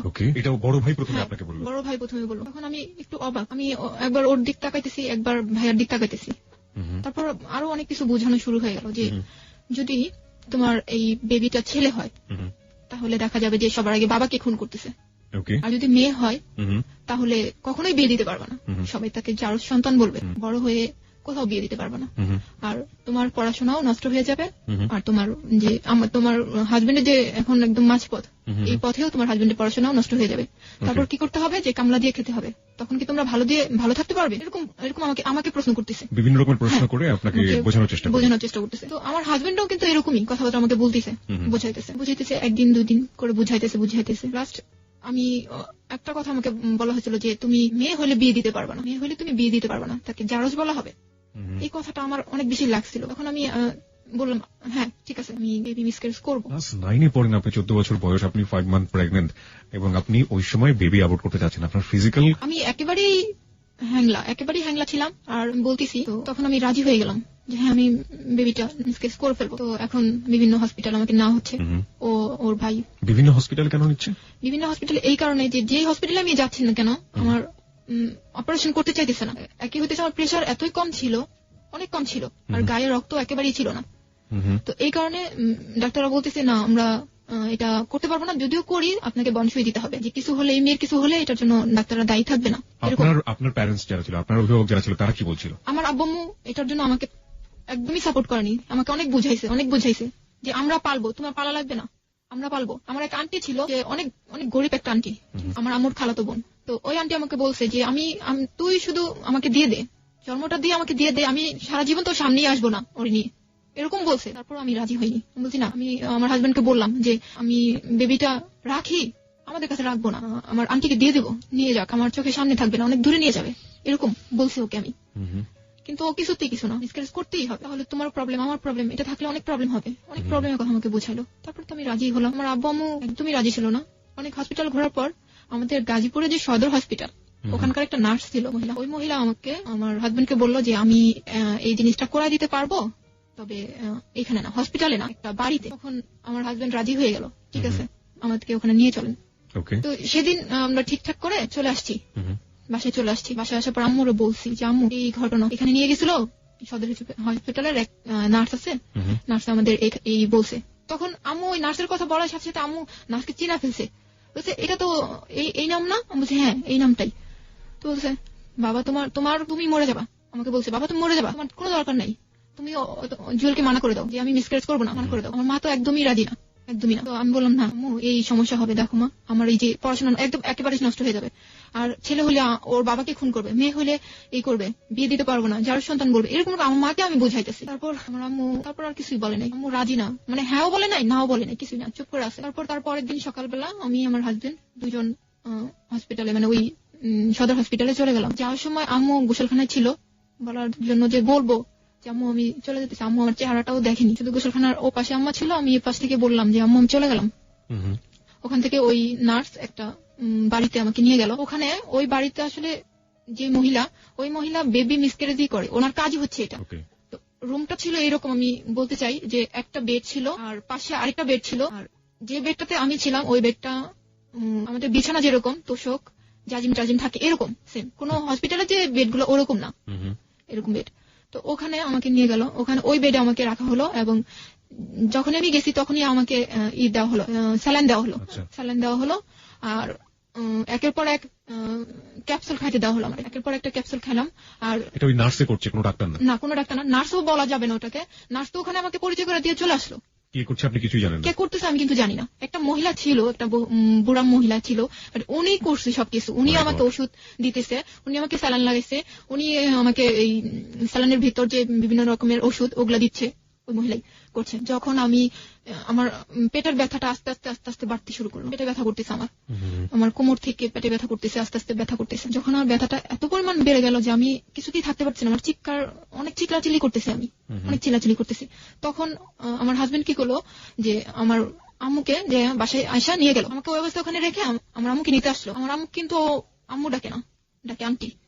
তো বললো আন্টি আপনি একটু চলেন, শানুর অবস্থা তো ভালো না, একটু চলেন, এরকম। তো আম্মু তো ওই কথা শোনার পর আমার আম্মু পাগলের মতো ওর সাথে চলে আসছে। আমাকে যখন দেখছে যে আমি বেডের মধ্যে এরকম ব্যথায় কাতরাতেছি, তখন আম্মু যে কি করছে আমি মানে না দেখলে সেটা কেউ বুঝবে না। আমার সারা মুখে আম্মু এত চুমা খাইতেছে আর বলতেছে আমার মেয়ে মরে যাচ্ছে, আমার মেয়ে মরে যাচ্ছে, এরকম করতেছে। তারপর ওই দিন সারাদিনই আমি বেরিয়েছিলাম, এরকম স্যালাইন চলতেছে, আমি ব্যথা এরকম চিল্লাইতেছি। পরের দিন শুক্রবার সকালবেলা এটা ছিল 16 আগস্ট। 16 আগস্ট বেবিটা নর্মালি হইলো এবং সেটা মৃত। আমি একটা কথা বলতে চাই যে যখন বেবিটা অনেক নড়তেছিল আমার পেটের মধ্যে, তখন ওই মহিলাটা একটা ছোট কলসির মধ্যে গরম পানি নিয়ে আমার পেটের উপর রাখছিল। তখন মনে হইলো কি যে আরো বেশি মনে হয় বাচ্চাটা নড়তেছে, চিল্লাইতেছে, এরকম মনে হইলো আমার কাছে। তারপরে পরের দিন তো হলো, তখন আমার আন্টিকে আমার আম্মু খবর দিল যে তুমি একটু আসবো। এটা ওই আন্টি যে আন্টিটা বেবিটা নিতে চাইছিল, বলছিল আমি সারা জীবন আসবো না তোমার সামনে। আন্টিটা আসার পরে আমি বললাম, আন্টি আমাকে একটু বেবিটাকে দেখান তো, চেহারাটা একটু দেখান আমাকে। আন্টি একটু ঘুরাই আমাকে চেহারাটা দেখালো। তখনই আমি সেই মুহূর্তে আমি বুঝতে পারলাম যে আমি কত বড় একটা ভুল করছি। সেদিনই চলে আসছি, ওখান থেকে নিয়ে আসছে আমাকে একটা সিএনজি ভাড়া করে বাসায় নিয়ে আসছে। নিয়ে এসে আমি খুবই অসুস্থ, আমাকে ওষুধপত্র দেওয়া হয়েছে, আমি একদমই আমাকে কোলে করে এসে নিতে হয়, গোসলখানায় কোলে করে আমাকে টয়লেটে নিতে হয়, এরকম অবস্থা। বেবিটা কি ছেলে ছিল না মেয়ে ছিল? মেয়ে ছিল। তো অনেক অসুস্থ। ও আমাকে এখানে রেখেই আস্তে আস্তে বিকেল হয়ে গেছে, একটু সন্ধ্যা টাইপ হয়ে গেছে। তো আমার আম্মু তখনও আর কি ওষুধপত্র আনতে পারেনি। আম্মু আর আব্বু দুজনে মিলে আমাদের বাহিরে গেল আর কি, মার্কেটে গেল যে ওষুধগুলো নিয়ে আসি। আর ওরে রাইখে গেল, আমার হাজবেন্ডকে আমার বাসায় রেখে গেল যে তুমি একটু কাছে বসে থাকো, ওর কাছে বসে থাকো। তো ও বসেই ছিল। কিছুক্ষণ পরে একটা ফোন আসছে। ফোনটা ছিল ওর একটা পাতানো বোন ছিল, ওইটা আমাদের ওখানকারই পাতানো বোন। ও বোন ডাকছিল, আর ওর ওই বোনের মাকে ও মা ডাকছিল। তো ওই ফোনটা পেয়ে ও আমাকে, আমার এত জ্বর, এত অসুস্থ, আমি এই অবস্থায় রেখে ও চলে গেল বোনের কাছে। চলে গেছে, অনেকক্ষণ হয়ে গেছে। এর মধ্যে আমার এত জ্বর উঠছে, আমি কাঁপতেছি। আমার ছোট বোনটা একটা ল্যাব দিছে, আরেকটা ল্যাব দিছে, 3টা ল্যাব দেওয়ার পর আমি কাঁপতেছি, আমি কাঁপা পড়ে যেতেছি, এত আমার জ্বর উঠছে। বালিশ দিয়ে আমার ছোট বোনটা উপরে ওঠা চাপ দিয়ে রাখছে আমাকে। তো তারপরে দেখতেছি আমি আরো বেশি, আমার অবস্থা এত খারাপ। তার পাশে একটা আন্টি ছিল, আন্টিকে ডেকে নিয়েছে, আন্টি একটু আসেন তো, আপু তো এরকম করতেছে। তো আন্টিও আসছে। এমন সময় আমার আব্বু আম্মু চলে আসার পর দেখে আমার এই অবস্থা। তাড়াতাড়ি মাথাটাতে পানি টানি দিল, দেওয়ার পরে একটু ঠিক হলাম, ওষুধ খাওয়ালো, একটু ঠিক হলাম। তো আমাকে জিজ্ঞেস করলো জুয়েল কোথায়। আমি বললাম রোজি আপু ফোন দিছে তো ওখানে গেছে। ওর বোনের কথা বললাম যে ওখানে ফোন দিছে তো ওর কাছে গেছে। তো আমার আব্বু এত রাগ ছিল, মনে হয়েছিল সেদিন ওকে মেরেই ফেলবে, এই অবস্থা। আমার আব্বু খুব রাগ করছে। ও আসার সাথে সাথে আমার আব্বু ওর এড়াইতে নিছে, এদিকে আসো। তো যাওয়ার পরে ও আমার আব্বুর, আমি জানি না, আমি তো এই রুমে, ও আব্বুকে হাত দুইটা ধরে কি যে বললো আমি জানি না। আমার আব্বু একেবারেই ঠান্ডা হয়ে গেল, কিছুই বললো না ওরে, কিছুই বললো না যে আমার মেয়েটাকে এইভাবে রাখা গেলা, বা আমার মেয়েটাকে এত অসুস্থ তুমি কিভাবে গেলে, ওখানে যাওয়াটা কি এত জরুরি ছিল, এগুলো কিছুই বলেনি। ও হাত ধরে কি বোঝালো, আমার বাবা একদমই ঠান্ডা হয়ে গেল। কি বুঝেছিল পরে জেনেছেন কিছু? না, আমি কিছুই শুনিনি। কথাটা এরকম ছিল যে ও এরকম একটা ছেলে যে কোনো মানুষের সাথে কথা বলতো এমনিতেই নর্মাল হয়ে যেত, ওর প্রতি একটা আকর্ষণ চলে আসতো, ছেলে হোক মেয়ে হোক। এখানে আমি একটু বলি তাদেরকে, সেটা হচ্ছে যে he is looking to smart, এবং ওর ছবিগুলো আমি দেখেছি, আসলেই অনেক অনেক সুন্দর দেখতে, অনেক ইয়াং, অনেক হ্যান্ডসাম দেখতে। এবং শামিমা আজকে কিছু পিকচার কিছু ফটো নিয়ে এসছে ওর সাথে করে। তো ছবিগুলো আমি দেখছিলাম, আসলে ওদের সেই সময়কার ছবিগুলো, বর্তমানে যদি দুই একটা আছে ওর কাছে, ওগুলো একটু দেখার চেষ্টা করেছি। আমার কাছে মনে হচ্ছে যে ও আসলে দেখতে অনেক ভালো এবং অনেক স্মার্ট এবং খুবই গুড লুকিং একটা ছেলে। যাই হোক, তারপরে কি হলো? তারপর ও বুঝাইতো যে আব্বুকে বুঝাইতো যে এই রুমে চলে আসলো, খাওয়া দাওয়া করলো, আমাকেও খাওয়াইলো। পরের দিন সকালবেলাও চলে গেল, আমাকে এই অবস্থায় রেখে। আমি অসুস্থ, আমি নিজে কিন্তু নিজে হেঁটে গোসলখানায় যেতে পারি না। ওই বড় যে ভাইটা এসেছিল তিনি কি করলেন? তিনি তো আমাকে যখন বাচ্চাটা মিসক্যারেজ করে ওটার পরেই উনি চলে গেছে, উনি আর থাকিনি, চলে গেছে। তো আমার হাজবেন্ডও তার পরের দিন চলে গেছে। আমি আমার বিয়ের কারণে অনেকটা আমার বাবা ঋণী হয়ে গেছিল। আর আমি যেটা শুনছি যে ঋণীর চাইতে যেটা হয়েছে যে আমাদের সিঁড়ির যারা আমাদেরকে হেল্প করছে তারাই চাইতেছে না যে আমরা এই সিঁড়িতে থাকি বা আমরা এখানে থাকি। আমি এটা পরবর্তীতে শুনছি যে তারাই হয়তো বা চাইতেছে না যে আমরা এখানে থাকি। তার মানে যে বিল্ডিং এর লোকজন ধরে আপনাদের এই আয়োজনটা করে দিল, এখন তারাই চাচ্ছে না যে আমরা এখানে থাকি, ওই বিল্ডিং আপনারা থাকেন। তো আমার আব্বু বলল যে যেহেতু এখানে একটা ঝামেলা হয়ে গেছে, একটা মান সম্মানের প্রশ্ন চলে আসছে, আবার আমি অনেক টাকা ধারের হয়ে গেছে, তাহলে কাজ করো আমরা বাসাটা ছেড়ে দিই, বাসাটা ছেড়ে আমরা বাহিরে একটা বাসা নিয়ে ওখানে থাকি। তো সবার ডিসিশন একই হলো। একটা কথা বলতে চাই ভাইয়া, যেটা আমার সবচেয়ে কষ্টের এই জিনিসটা, যে আমার যে মেয়ের ভাইটা, ছোট যে ভাইটা, আমার এই ঘটনার পর আমার সাথে 2 বছর কথা বলেনি, টানা 2 বছর আমার সাথে কোনো কথা বলেনি। তখন ও আমার কাছে, আমাদের বাসাও থাকেনি, নানি বাড়িতে থাকতো। তখন ওর এসএসসি পরীক্ষা চলতেছিল। ও অনেক আমার সাথে একদমই কথা বলেনি, টানা 2 বছর। আমার চেহারা দেখছে দূর থেকে, আমার ওর সাথে কখনো কথা বলেনি। তো আমরা বাসা ছেড়ে দিলাম, ছেড়ে দিয়ে বাহিরে একটা অনেক নর্মাল একটা বাসা নিলাম, অনেক নর্মাল। ওখানে যাওয়ার পরে আগে থেকে একটু ওই যে বাবা বিদেশের ব্যাপারে ঋণ টিন ছিল, তারপর আবার আমার বিয়ের যে ঋণ টিন হয়েছিল, এগুলো মিলে অনেক কিছু মিলে অনেকটা ধারের হয়ে গেছে। ধার বলতে যেটা হয় যে সুদের টাকা যেটাকে বলে, এরকম টাইপের হয়ে গেছিল। তো ওখানে যাওয়ার পরে দেখা গেছে বাথরুমটা অনেক দূরে যায়, বাথরুমটা গোসল করতে হইতো আমার। এরকম একটা পরিস্থিতি। তারপরও মানায় নিয়েছিলাম, আস্তে আস্তে মানায় নিয়েছি। তো সবসময় শরীরটা আস্তে আস্তে একটু ভালো হওয়া শুরু করলো, যে হ্যাঁ আমি ভালো হইতেছি, সুস্থ হইতেছি। তারপর আমি সারাক্ষণ একটা মন খারাপ করে থাকি, তো মানে সারাক্ষণ একটা টেনশন, একটা মন খারাপ, কষ্ট, কারোর সাথে মিশি না, ঘরের মধ্যেই কারোর সাথে কথা বলি না, এরকম। তো আম্মু বললো, তুমি সারাক্ষণ ঘরের মধ্যে এরকম বসে থাকো, তুমি এক কাজ করো, তোমার আন্টির কাছে চলে যাও। আমার আম্মুরা হচ্ছে 5 বোন, যে বোনটা মানিকগঞ্জ থাকে, ওর কাছে আমি চলে গেলাম মানিকগঞ্জে যাওয়ার আগে আমার একটু জানতে ইচ্ছা করছেন যে আপনি তো বিয়ে করলেন, এখন সে হচ্ছে আপনার বর। বিয়ে করার পরে সে বাড়িতে চলে গেল, কিন্তু তার বাবা মা মানে আপনার শ্বশুর শাশুড়ি কি কখনো আপনার সাথে যোগাযোগ করেনি? সেই সময় বিশেষ করে যোগাযোগ করেনি আপনার সঙ্গে? কোনো যোগাযোগ করেনি। আপনার বাবা মা কি ওই আপনার শ্বশুর শাশুড়ির সঙ্গে যোগাযোগ করেছিল? না, করেনি। তারাও কোনো যোগাযোগ করেনি। তারপরে আমাকে মানিকগঞ্জ রাইখে আসা হলো। আমি ওখানে 8 দিন ছিলাম। 8 দিনই বলবো না, অনেক বেশি ভালো ছিলাম। টেনশনই ছিলাম অনেক, যে বাসায় আমি এই অবস্থায়, আমার আব্বু এত টাকা ঋণ হলো, কি হইতেছে, আমার ছোট ছোট ভাই বোন 2টা, আম্মু কি ঠিক মতো আছে কিনা, খুব টেনশন হইতো। তারপর 8 দিন ছিলাম। 8 দিন থাকার পর হঠাৎ আমার আব্বু ফোন করছে আমার খালুর কাছে ফোন দিছে যে শানুর একটু দাও, কথা বলি। তো আমি তখন বাসায় ছিলাম না, আমি তখন আমার ওই কাজিনের সাথে হাঁটতে বের হয়েছিলাম। তো আমার কিছুক্ষণ পরে যখন বাসায় আসছি, তখন আমার আব্বু আবার ফোন দিছে। তখন আমাকে বললো যে তুমি চলে আসো বাবা, জুয়েল আসছে, তুমি ওখানে থাকাটা তোমার ঠিক হবে না, চলে আসো। কতদিন পরে আপনাদের বাড়িতে এসেছিল জুয়েল? 4 মাস। মানে বেবি অ্যাবর্ট করার পরে গেল, তার 4 মাস পরে সে আসলো। এর মধ্যে কিন্তু ওর সাথে আমার কোনো কন্টাক্ট নাই, কোনো যোগাযোগ নাই, কিছু নাই। কত সালের ঘটনা এটা? এটা হচ্ছে 2004। ফোন তখন কি অ্যাভেলেবল? ফোন তখন অ্যাভেলেবল না। তো কোনো যোগাযোগ হয়নি। আমি অনেক চেষ্টা করছি। ওর এক মামা ছিল, আমি ভাবতাম যে হয়তোবা বাড়িতে যায়নি, হয়তোবা ঢাকায় আছে, যে মামার নাম্বার ও মামার কাছে থাকতো আর কি, মিরপুরে। তো ভাবতাম যে ওই মামার কাছে হয়তোবা আছে। আমি অনেকবার ওর মামার নাম্বারে ট্রাই করছি, কিন্তু ওর মামা আমাকে অনেক অপমান করছে, অনেক বাজে বাজে কথা বলছে। যাই হোক, তারপরে আমি ওর সাথে যোগাযোগ অনেক চেষ্টা করছি। তারপর 4 মাস যখন যোগাযোগ করতেই পারলাম না, 4 মাস পরে যখন ও আসছে, তখন আমার খুব আগ্রহ যে আমি এখানে থাকবোই না, আজকেই চলে যাবো, এরকম একটা ছিল।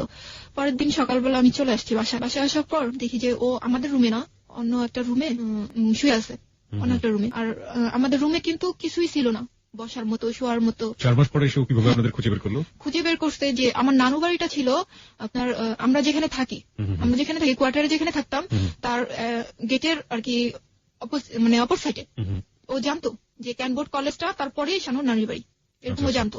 তো ওই স্কুল গেট, ওইটার জায়গাটার নাম ছিল স্কুল গেট। ওখানে যাওয়ার পরে ও আমার আব্বু বা আমার আম্মু, বিশেষ করে আমার আম্মু, যেহেতু আমার আম্মু ওখানকার মেয়ে, আমার আম্মুর নামটা বলার সাথে সাথে ওকে দেখাই দিছে যে ওরা এখানে থাকে। তারপর আমি চলে এসে দেখি ও অন্য একটা রুমে বসে আছে। সেই সময় তো আমাদের রুমে কিছুই ছিল না, কোনো ফার্নিচার, কোনো কিছুই ছিল না, সবকিছুই আমার আব্বু বিক্রি করে দিয়েছিল ঋণের টাকা পরিশোধের জন্য। তো মানে কিছুই ছিল না, একেবারে কিছু না, ফ্যানটা পর্যন্ত ছিল না আমাদের রুমে। তো ও আমাকে বললো যে তোমাদের রুমটা কোথায়? তো আমি বললাম যে পাশে। আমাকে বললো চলো তোমাদের রুমে চলো। তো ওই অবস্থায় আমার রুমে কিছুই নাই, ওই অবস্থায় ও আমার রুমে আসলো, আমাদের রুমে আসলো, এবং একে একে সবকিছু বলা শুরু করলো যে 4 মাস কেন ও যোগাযোগ করেনি আমার সাথে। কি ছিল কারণগুলো? কারণটা ছিল যে 4 মাস ওর আব্বু আম্মু চাইনি যে ও এখানে যোগাযোগটা রাখুক। ও চাইছে যে ও আগে দাঁড়াক, ও আগে কিছু একটা করুক, নিজের পায়ে দাঁড়াক। হ্যাঁ, নিজের পায়ে দাঁড়াক, এরপর না হয় ও যোগাযোগটা কন্টিনিউ করবে, এরকম একটা কথা ছিল। যে ও বাসায় পড়াশোনা করতেছিল, ও ঢাকায় কোথাও সেটেল হবে, এরকম ভাবনা ছিল, যে কারণে ও আমার সাথে একদমই যোগাযোগ করেনি। আমি এটাকে খুব বেশি বড় কিছু ভাবি নাই তখন ভাবছি আচ্ছা ঠিক আছে, এটা হয়েছে, আচ্ছা এখন তো সব ঠিক হয়ে যাবে, এখন তো ও ঢাকায় থাকবে, আমি এখানে থেকে পড়াশোনা করব। আমাকে বোঝালো যে আমি ঢাকায় থাকবো, তুমি এখান থেকে পড়াশোনাটা করবা, আর আমি ঢাকায় থেকে পড়াশোনাটা করব, মাঝে মাঝে আমি এখানে আসবো, তোমার এখানে আসবো, সব ঠিক হয়ে যাবে। তখন আমার আব্বু আম্মুর সাথে ও বললো যে আন্টি আমি ঢাকায় থাকবো, আমি এখানে আসা যাওয়া করবো, এবং সময় হলে আমি ওকে নিয়ে যাবো। আমার আব্বু আম্মু খুব বেশি ওরে দেয়নি, যে খুব বেশি চাপ দেয়নি যে এখনই তোমাকে ওকে নিয়ে যেতে হবে, এরকম চাপ দেয়নি। তো ও ঢাকায় থাকতো আর আমি আমার বাসা থেকে পড়াশোনাটা চালিয়ে যেতেছিলাম। 2005-এ আমি আবার ক্লাস 9-এ ভর্তি হই।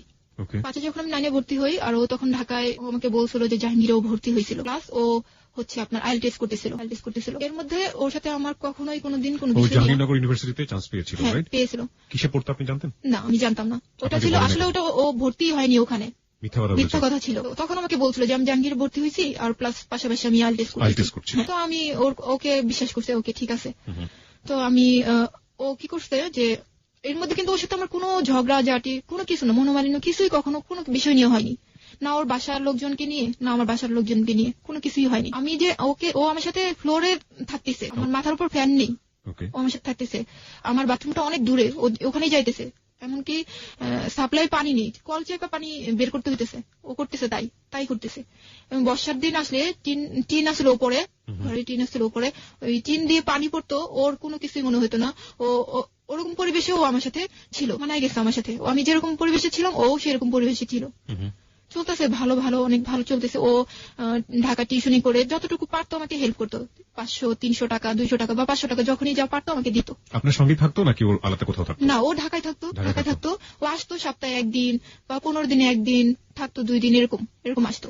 তো খুব ভালো সম্পর্ক যাইতেছিল, কোনো প্রবলেম হয়নি ওর সাথে আমার। তখন 2006 চলে আসছে, ওর ভিসা হয়ে গেল। ও এখন আমাকে বলতেছে যে আমার তো ভিসা হয়ে গেছে, আমি তো তারিখটা সঠিক মনে করতে পারতেছি না, ও ডেটটা মনে নেই আমার, যে ওই তারিখে আমাকে চলে যেতে হবে। আচ্ছা, যাওয়ার আগে আমি কিছু জানতে চাই যে বিয়ে হলো কত সালে আপনাদের? 3 সালে। 2003 সালে 2006 সালে এসে বলছে চলে যাবে। 3 বছর আপনারা ঘর সংসার করলেন। ঘর সংসার বলতে কি আমি আমার বাবার বাড়িতে, ও ঢাকায়, ও আসা যাওয়া করতো আমার এখানে। এই 3 বছরে আপনি কখনো বলেননি যে আপনি ওর বাবা মার বাড়ি বা আপনার শ্বশুর শাশুড়ির সাথে দেখা করতে চান? বলছি। ও কি বলেছে? ও বলছে যে দেখো তুমি এখন যে অবস্থা তোমাদের ফ্যামিলির, এখন আব্বু আম্মুকে আনলে তোমাদের মান সম্মান যাবে, আর আমারও মান সম্মান যাবে। ভালো একটা পরিবেশে যাও, তারপর না হয় আব্বু আম্মুকে আনবো বা যোগাযোগ করাই দিব, বা তখন কন্টিনিউ হবে সম্পর্কটা দুই ফ্যামিলির মধ্যে। এরকম ছিল। ফোনেও কখনো কথা বলেন? না, ফোনে তো আমাকে কখনো ফোনে কথা বলতেই দেয়নি। আমি বহুবার চেষ্টা করছি কথা বলার জন্য, আমাকে কথা বলতে দেয়নি। তারপর 2006 ও আমাকে। আপনার বাবা মা কেন স্টেপ নিল না? আপনার বাবা মার তো উচিত ছিল যে। আমার বাবা মা এর জন্য নেয়নি, আমি বলতেছি। যখন ও ভিসা হয়ে গেল, তখন আমার আব্বু আম্মু বলতেছে যে তোমার তো এখন ভিসা হয়ে গেছে, তুমি তো দেশের বাইরে চলে যাবা, তাহলে তুমি মেয়েকে তোমাদের বাড়িতে রেখে যাও। তখন ও বলতেছে না আন্টি, এখন সময় হয়নি, আমি দেশের বাইরে থেকে ঘুরে আসি, এর মধ্যে ওর ম্যাট্রিক পাসটা হয়ে যাবে, তারপর না হয় আমি বাড়িতে নিয়ে যাবো। এরকম কথা ছিল। যখনই এই কথাটা বলছে আমার আব্বু আম্মু যে এখন ওকে রেখে যাও, না, ও একই কথা যে ওর আগে ম্যাট্রিক পাসটা হোক, আর তাহলে আমি বাসায় একটু জোর গলায় বলতে পারবো, আর আপনারাও একটা ভালো পরিবেশে যান। আপনি কি মাঝখানে একবার ফেল করেছিলেন? হ্যাঁ, ক্লাস 9 যখন আমার বিয়ে হয়, তখন কিন্তু আমার গ্যাপ গেছে। আমি ক্লাস 2005 কিন্তু আবার 9 ভর্তি হলাম। পরীক্ষাটা কিন্তু আমি দিছি 7-এ। কোন স্কুলে পড়তেন আপনি? আমি বিএফ হাই স্কুলে পড়তাম। তো তখন ও 2006 এরকম তারিখ ফিক্সড হলো যে এই তারিখে চলে যাবে। কোথায় যাচ্ছ?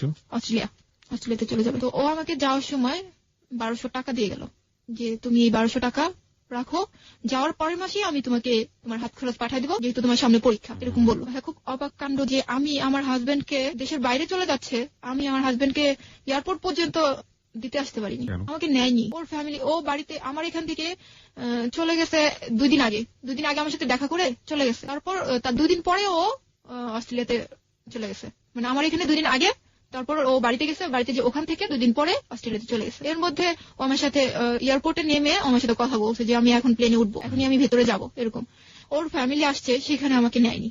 এয়ারপোর্টে ওর ফ্যামিলি সবাই আসছে ওকে বিদায় দেওয়ার জন্য, কিন্তু আমি যাইতে পারিনি, আমাকে নেওয়া হয়নি। আমি বহুবার বলছি যে আমাকে নিয়ে যাও, এটাই তো সুযোগ যে ওদের সাথে আমার দেখা হইলো, কথাবার্তা হইলো, একটা মিল হয়ে যাবে, আমাকে নিয়ে যাও। তো নেয়নি, যে এখনই তোমাকে ওখানে মিট করাবো না, এরকম বলতো। যাই হোক, চলে গেছে অস্ট্রেলিয়াতে। যাওয়ার পরেই আমাকে ফোন দিয়েছে যে আমি পৌঁছাইছি। এর মধ্যে কিন্তু ওর ফ্যামিলির সাথে আমার কোনো যোগাযোগ নাই। ও যে অস্ট্রেলিয়াতে চলে গেছে, আমাকে তারা যে রিং দিয়ে বলবে যে তুমি মন খারাপ করো না, বা তুমি থাকো, আমরা আসি, কোনো সান্ত্বনা, কোনো কিছুই আমার ছিল না। ও আমাকে ফোন দিত, ওর সাথে আমার কথা হইতো, এবং আমি ওর কাছ থেকে জানতে পারতাম যে ওর ফ্যামিলি এখন কি করতেছে, কোথায় আছে, কি মানে কেমন আছে, কি হইতেছে, এরকম আমি ওর কাছ থেকে জানতে পারতাম। কিন্তু ওর ফ্যামিলির সাথে আমার কখনো যোগাযোগ হয়নি। তো একটা বছর ও যে চলে গেল, ও আমাকে প্রতি মাসে 5 থেকে 10,000 টাকা দিত। এবং এই টাকা যেহেতু আমার বাবা একটু ঋণে ছিল, এই টাকা থেকে আমি চেষ্টা করলাম যে করতে, বাবার ঋণটাকে একটু হালকা করার জন্য। দেখা যেত যে আমার ভাইয়ের পড়াশোনাটার খরচ আমি বহন করতাম, আর না হলে বাসা ভাড়াটা আমি বহন করতাম, এরকম। তো এর মধ্যে আমি আমার বাবাকে রাজি করাই ফেললাম যে বাবা তুমি একটা কাজ করো, যেহেতু জুয়েল বলছে যে একটা ভালো পরিবেশে গেলে ওর ফ্যামিলি চলে আসবে, তাহলে চলো আমরা আবার কোয়ার্টারটা নেই। অর্থনৈতিক যে হেল্প লাগে আমি করব, যা টাকা পয়সা লাগে আমি করব, তুমি একটা ভালো আবার বাসা নাও। তো আমার বাবা আমার কথাতে রাজি হয়ে গেল। তো বাসা নেওয়ার জন্য আবার দরখাস্ত করলো। দরখাস্ত করাতে অল্প দিনের মধ্যে আমাদের বাসাটা হয়ে গেল। তো আমরা বাসায় উঠলাম। বাসায় যখন উঠি তখন আমাদের কিছুই ছিল না, যা শুধু কাঁথা বালিশ, এই, আর আমরা 6 জন মানুষ। এই তো বাসাটা হওয়ার পরে যখন আমাকে টাকা দেওয়া শুরু করলো, তখন আমি আস্তে আস্তে একটু ফ্যামিলিটাকে মানে চেঞ্জ করার চেষ্টা করতেছিলাম, যে দেখি এখন একটু ভালো পজিশনে নেওয়া যায় কিনা। আমার ভাইটা তখন ইন্টার পাস করে ফেলছে। তো 2006টা আমি এভাবেই টাকা নিতেছি, আর ওকে বলতেছি যে আমি এই টাকাটা এই মাসে এই করতেছি। যখনই আমি ওর কাছে টাকার হিসাবটা দিতে যাই, একটা কথা কি যে না আমি এই হিসাবটা শুনতে চাই না। কেন শুনতে চাইবো না? কেন শুনতে চাই না? এটা তোমার হাত খরচ টাকা, তুমি যা ইচ্ছা তুমি তাই করো, কিন্তু আমি এটা শুনতে চাবো না। এরকম। তো আমি কিন্তু প্রতি মাসে ওকে হিসাব দিতে চাইতেছি, কিন্তু ও নিতে চাইতেছে না। যাই হোক, তারপরে আমার ফ্যামিলিটা অনেকটা একটু ভালোর দিকে চলে আসছে। 2006 পার হয়ে 2007 চলে আসছে, জুয়েল দেশে আসবে। আমি তো অনেক হ্যাপি যে 1 বছর পর ও আসবে, খুবই খুশি। আমি ওরে আনতে যাবো এরকম একটা চিন্তা ভাবনা ছিল যে আমি যাবো এয়ারপোর্টে, কিন্তু ও চলে আসছে, ওর ভাই নিতে আসছে ওকে। আমি তো যাইতেই পারিনি। আমাকে ফোন করছে যখন অস্ট্রেলিয়ার এয়ারপোর্ট থেকে ও উঠে, তখন আমাকে ফোন দিয়েছে যে আমি এখন উঠবো। যখন ও বাংলাদেশের এয়ারপোর্টে নামে তখন আমাকে রিং দিয়েছে যে আমি নামছি বা আমি দেশে আসছি। বাড়িতে চলে গেছে ওখান থেকে সোজা বগুড়াতে চলে গেছে। চলে যাওয়ার পর 7 দিন পর ও গাজীপুরে আসে, এবং এমন ভাবে আসে যে একটা জামাই শ্বশুর বাড়িতে যেভাবে আসে, অনেক কিছু মানে মিষ্টি ফল টল আবি যাবি এই সেই যা লাগে সবকিছু নিয়ে ও চলে আসছে আমাদের বাসায়। এর মধ্যে বাহির থেকে ও আমার জন্য তেমন কিছুই নিয়ে আসেনি। শুধু একটা শ্যাম্পু, একটা স্নো, একটা লোশন, মানে একটা 2টা নেল পলিশ, এরকম মানে ছোট মানুষরা যেরকম আর কি কসমেটিক ইউজ করে এরকম জিনিসপত্র আর কি নিয়ে আসছে। তো আমার ভাই বোন তো অনেক ভালোবাসতো ওরে, খুবই ভালোবাসতো। খুব খুশি ওরে দেখার পর, যে অন্যরকম হয়ে গেছে, ওর চুলগুলো অনেক বড় বড় হয়ে গেছে, মোটা হয়ে গেছে, অনেক খুশি ওরে দেখার পর। তো এরকম হয়েছে যে 1 মাস ছিল দেশে, 1 মাসের মধ্যে 13-14 দিন ও গাজীপুরে ছিল। টানা না, মনে করেন যে 2-3 দিন পর একদিন আসছে 2 দিন ছিল, বা একদিন পরে আসছে 2 দিন ছিল, এরকম করে 13-14 দিন আমাদের এখানে ছিল, আর বাকিটা সময় বাড়িতে ছিল। এখানে ভালোই ছিল, একদমই ভালো। ওরে নিয়ে আমি ঘুরতেও গেছি, আমার নানির বাড়িতে গেছি, তারপর আমাকে মেলা নিয়ে গেছে, আমাকে ঘুরতে নিয়ে গেছে, এখানে সেখানে নিয়ে গেছে, আমার বোনকেও সাথে নিয়ে গেছে, ভাইকেও নিছে, সবার সাথে সবাইকে সময় দিছে ও।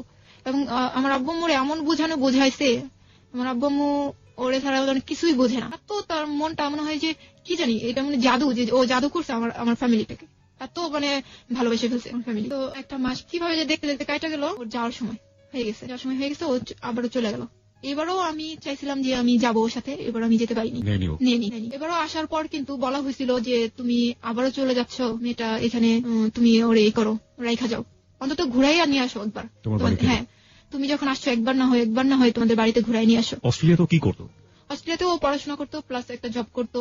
ওকে, ঠিক আছে।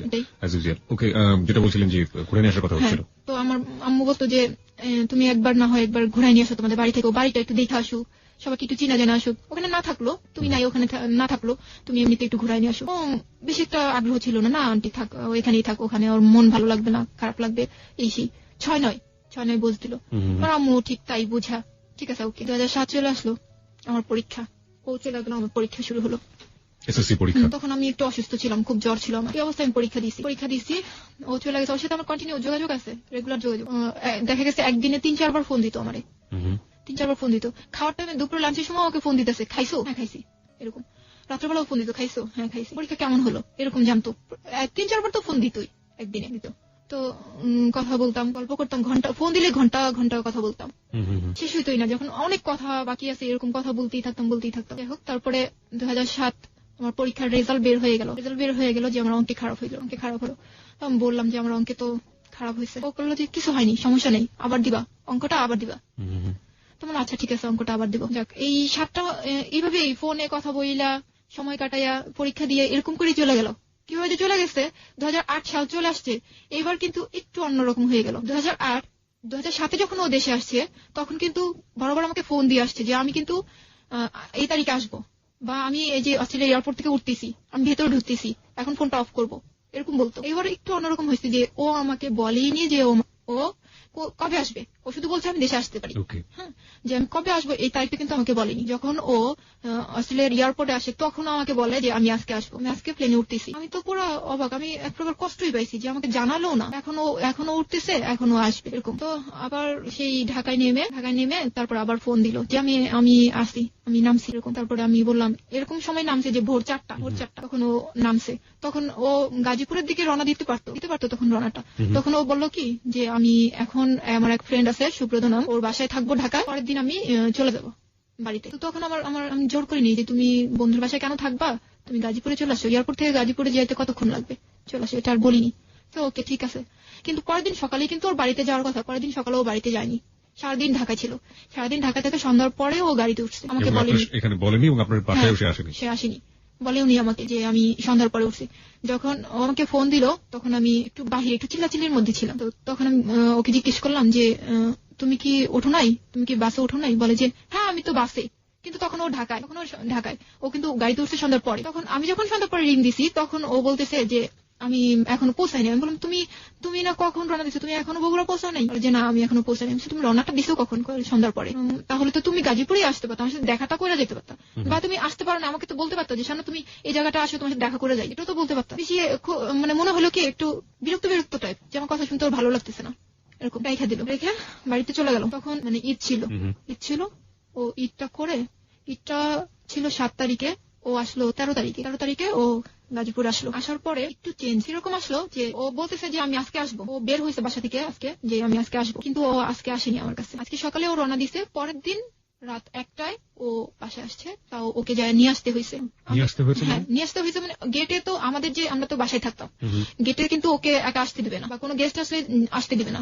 যার গেস্ট তাকে রিং করা হবে, তারপরে যায় নিয়ে আসবে। তারপর আমার ভাই যায় নিয়ে আসলো, ওকে নিয়ে আসছে। তারপর আমি এর মধ্যে যে কাজটা হয়েছে যে আমি যখন আসতেছে না, আসার কথা বলেও আসতেছে না, আমি বারবার শুধু ফোন দিতেছি যে তুমি কোথায়, তুমি এত লেট হয়, আর আমি বাসায় রান্না করে বসে আছি, তুমি এত লেট করতেছো কেন, তাড়াতাড়ি আসো।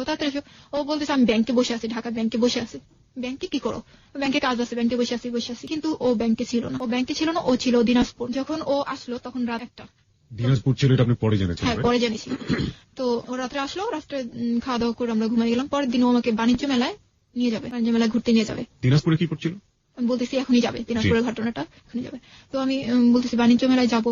খুব রাতের কথাটা তো আমি ভুলে গেছি, যে আমাকে সারাদিন ঘুরে আসি, পরের দিন রাত্রে আসছি, এটা আমি ভুলে গেছি। বাণিজ্য মেলায় ঘুরতে যাবো, খুব খুশি।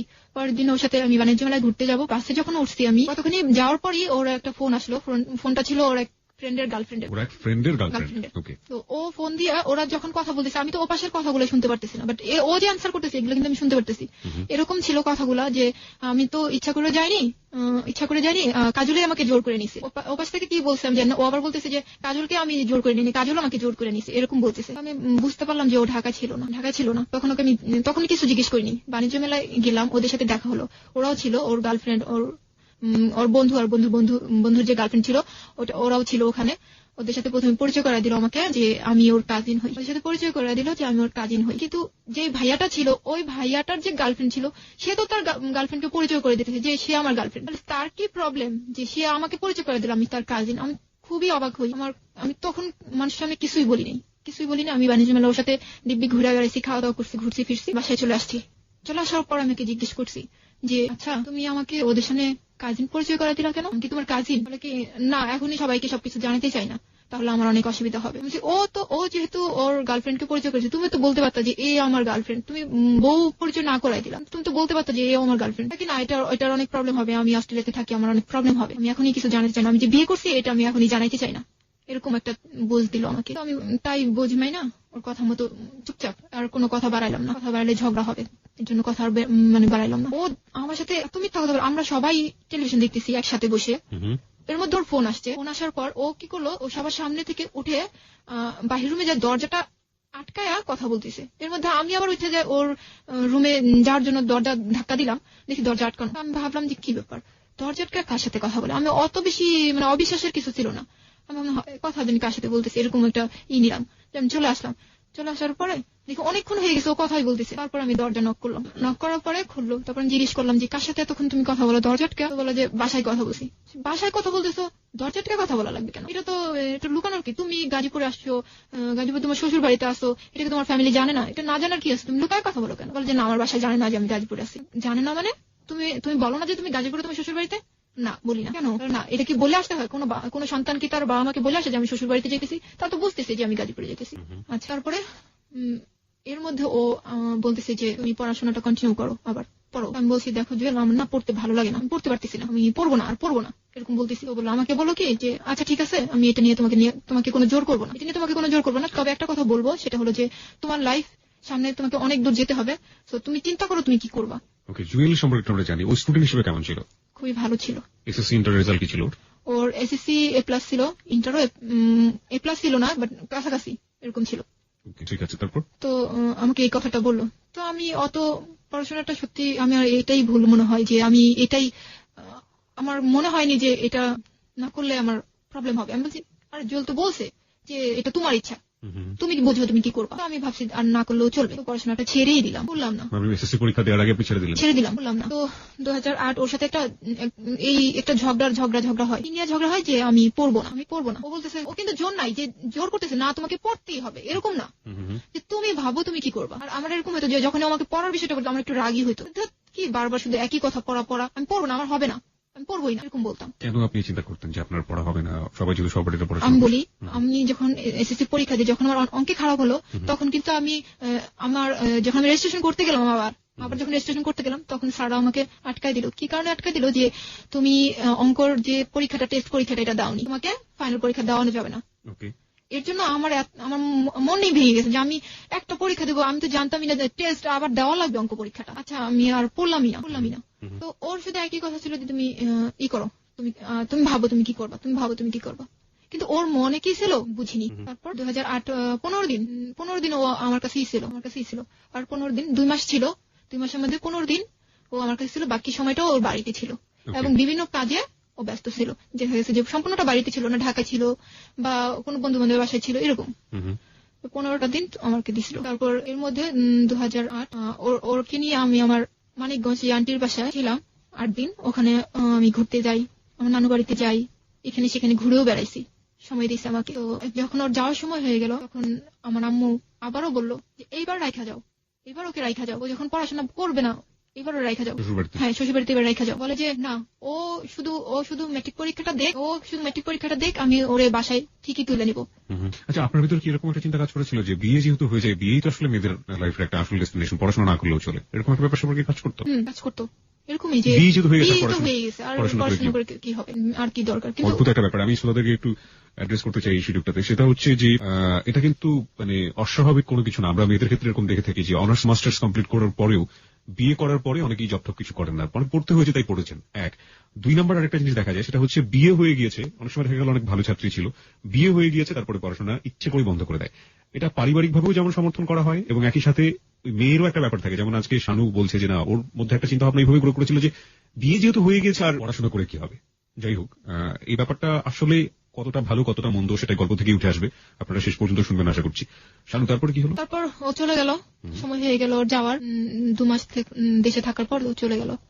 চলে যাওয়ার পর যেটা হলো যে আমার যে নাম্বার ছিল, বাঙালি নাম্বার, সেটাতে অস্ট্রেলিয়া থেকে একটা মেয়ে ফোন দেওয়া শুরু করলো। অস্ট্রেলিয়া থেকে একটা মেয়ে ফোন দেওয়া শুরু করলো আপনার নাম্বারে? হ্যাঁ, আমার নাম্বারে। আমি এর আগে একটা কথা বলিনি, সেটা হলো যে যখন আমি একটা গ্রামীণ নাম্বার ইউজ করতাম প্রথম, তখন আমার নাম্বারে একটা ফোন আসছিল।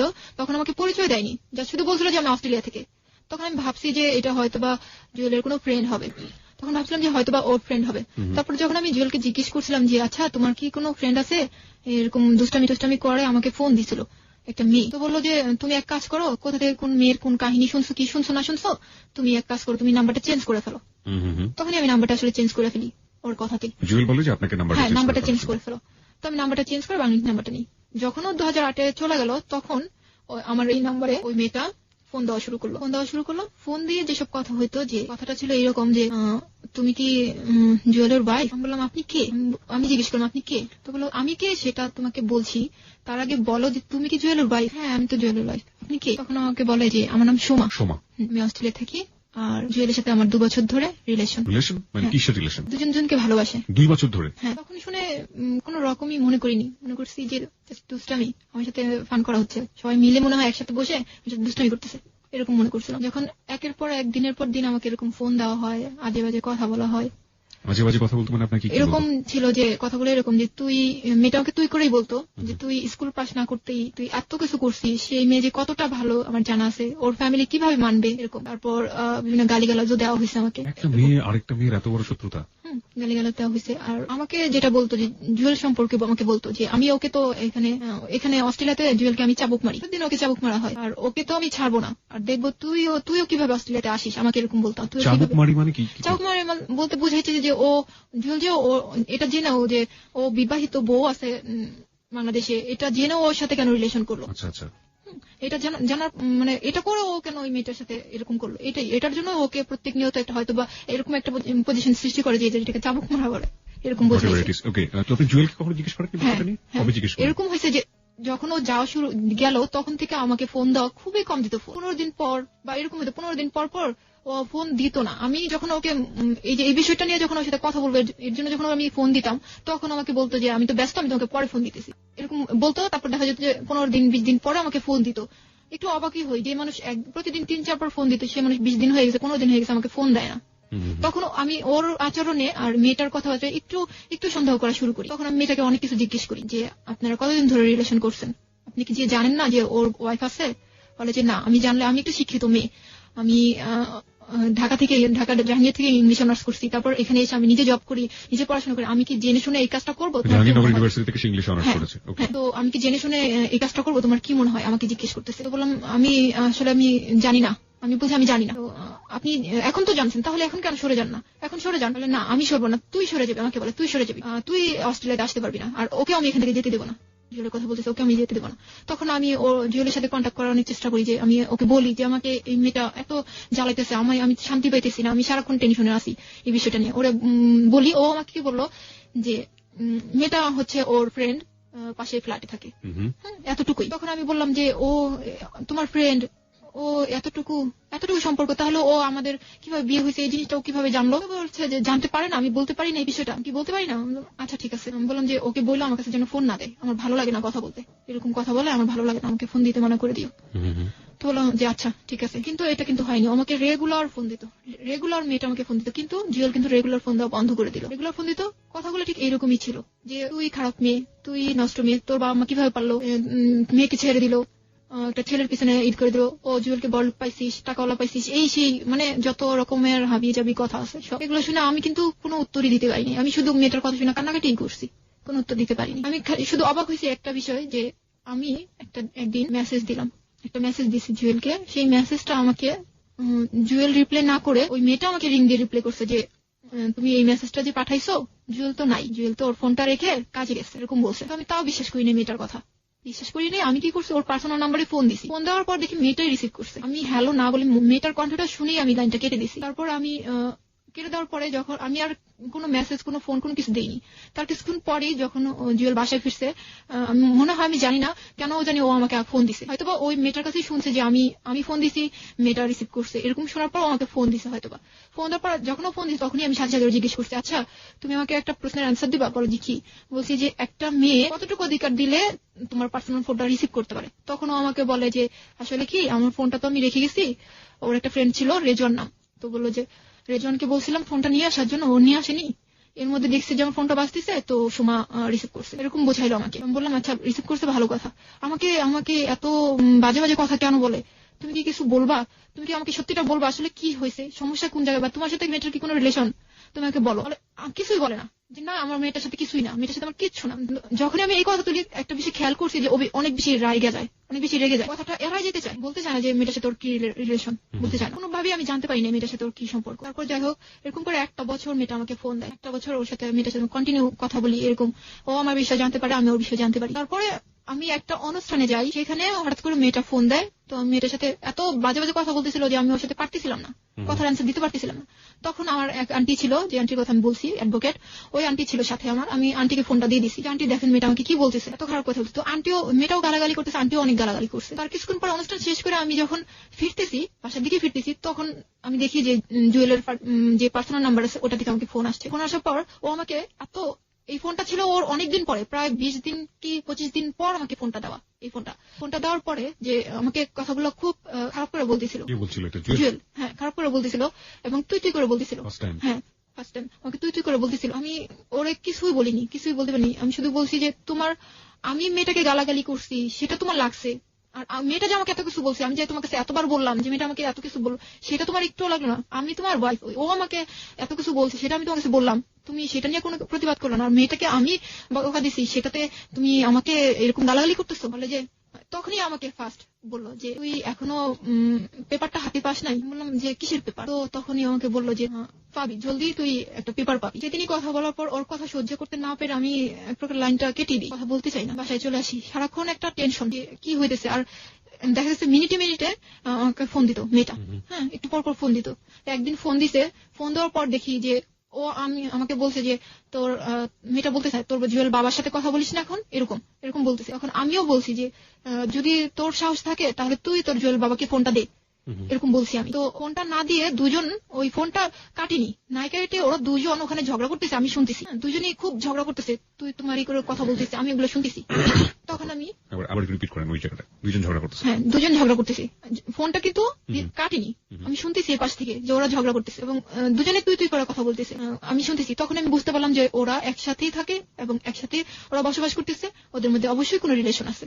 তখন আমি বুঝতে পারছি। তারপর আমি ওদের ফোনটা কেটে বাসায় আসি, বাইরে ছিলাম আমি। বাসায় এসে তারপর আমি আম্মুকে সেদিন আমি সব বলছি, আম্মু আমাকে এই মেয়েটা আমাকে ফোন দেয় এবং এগুলো কথা বলে। তো আমার আম্মু বলে তুমি জুয়েলকে বলছো? বলছি, জুয়েল আমার সাথে এই করতেছে, জুয়েল আমাকে এই ভাষায় কথা বলছে, আমাকে এই গালিটা দিছে, এরকম বলছি।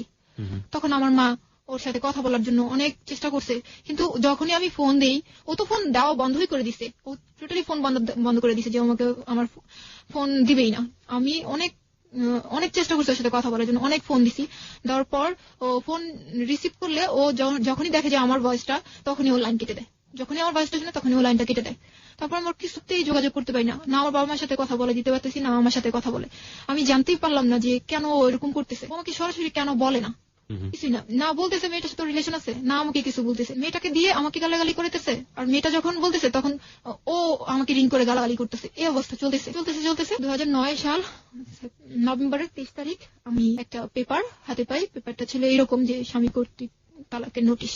পেপারটা আমার সামনে রয়েছে, আমি একটু আমাদের শ্রোতাদেরকে পড়ে শোনাতে চাই। 2009 সালে কত সালে পেয়েছিলেন এটা? 2009 সালের কত তারিখ? নভেম্বরের 23। 1961 ইংরেজি সালের মুসলিম পারিবারিক আইন এর 7-1 ধারা মতে স্বামী কর্তৃক তালাকের নোটিশ।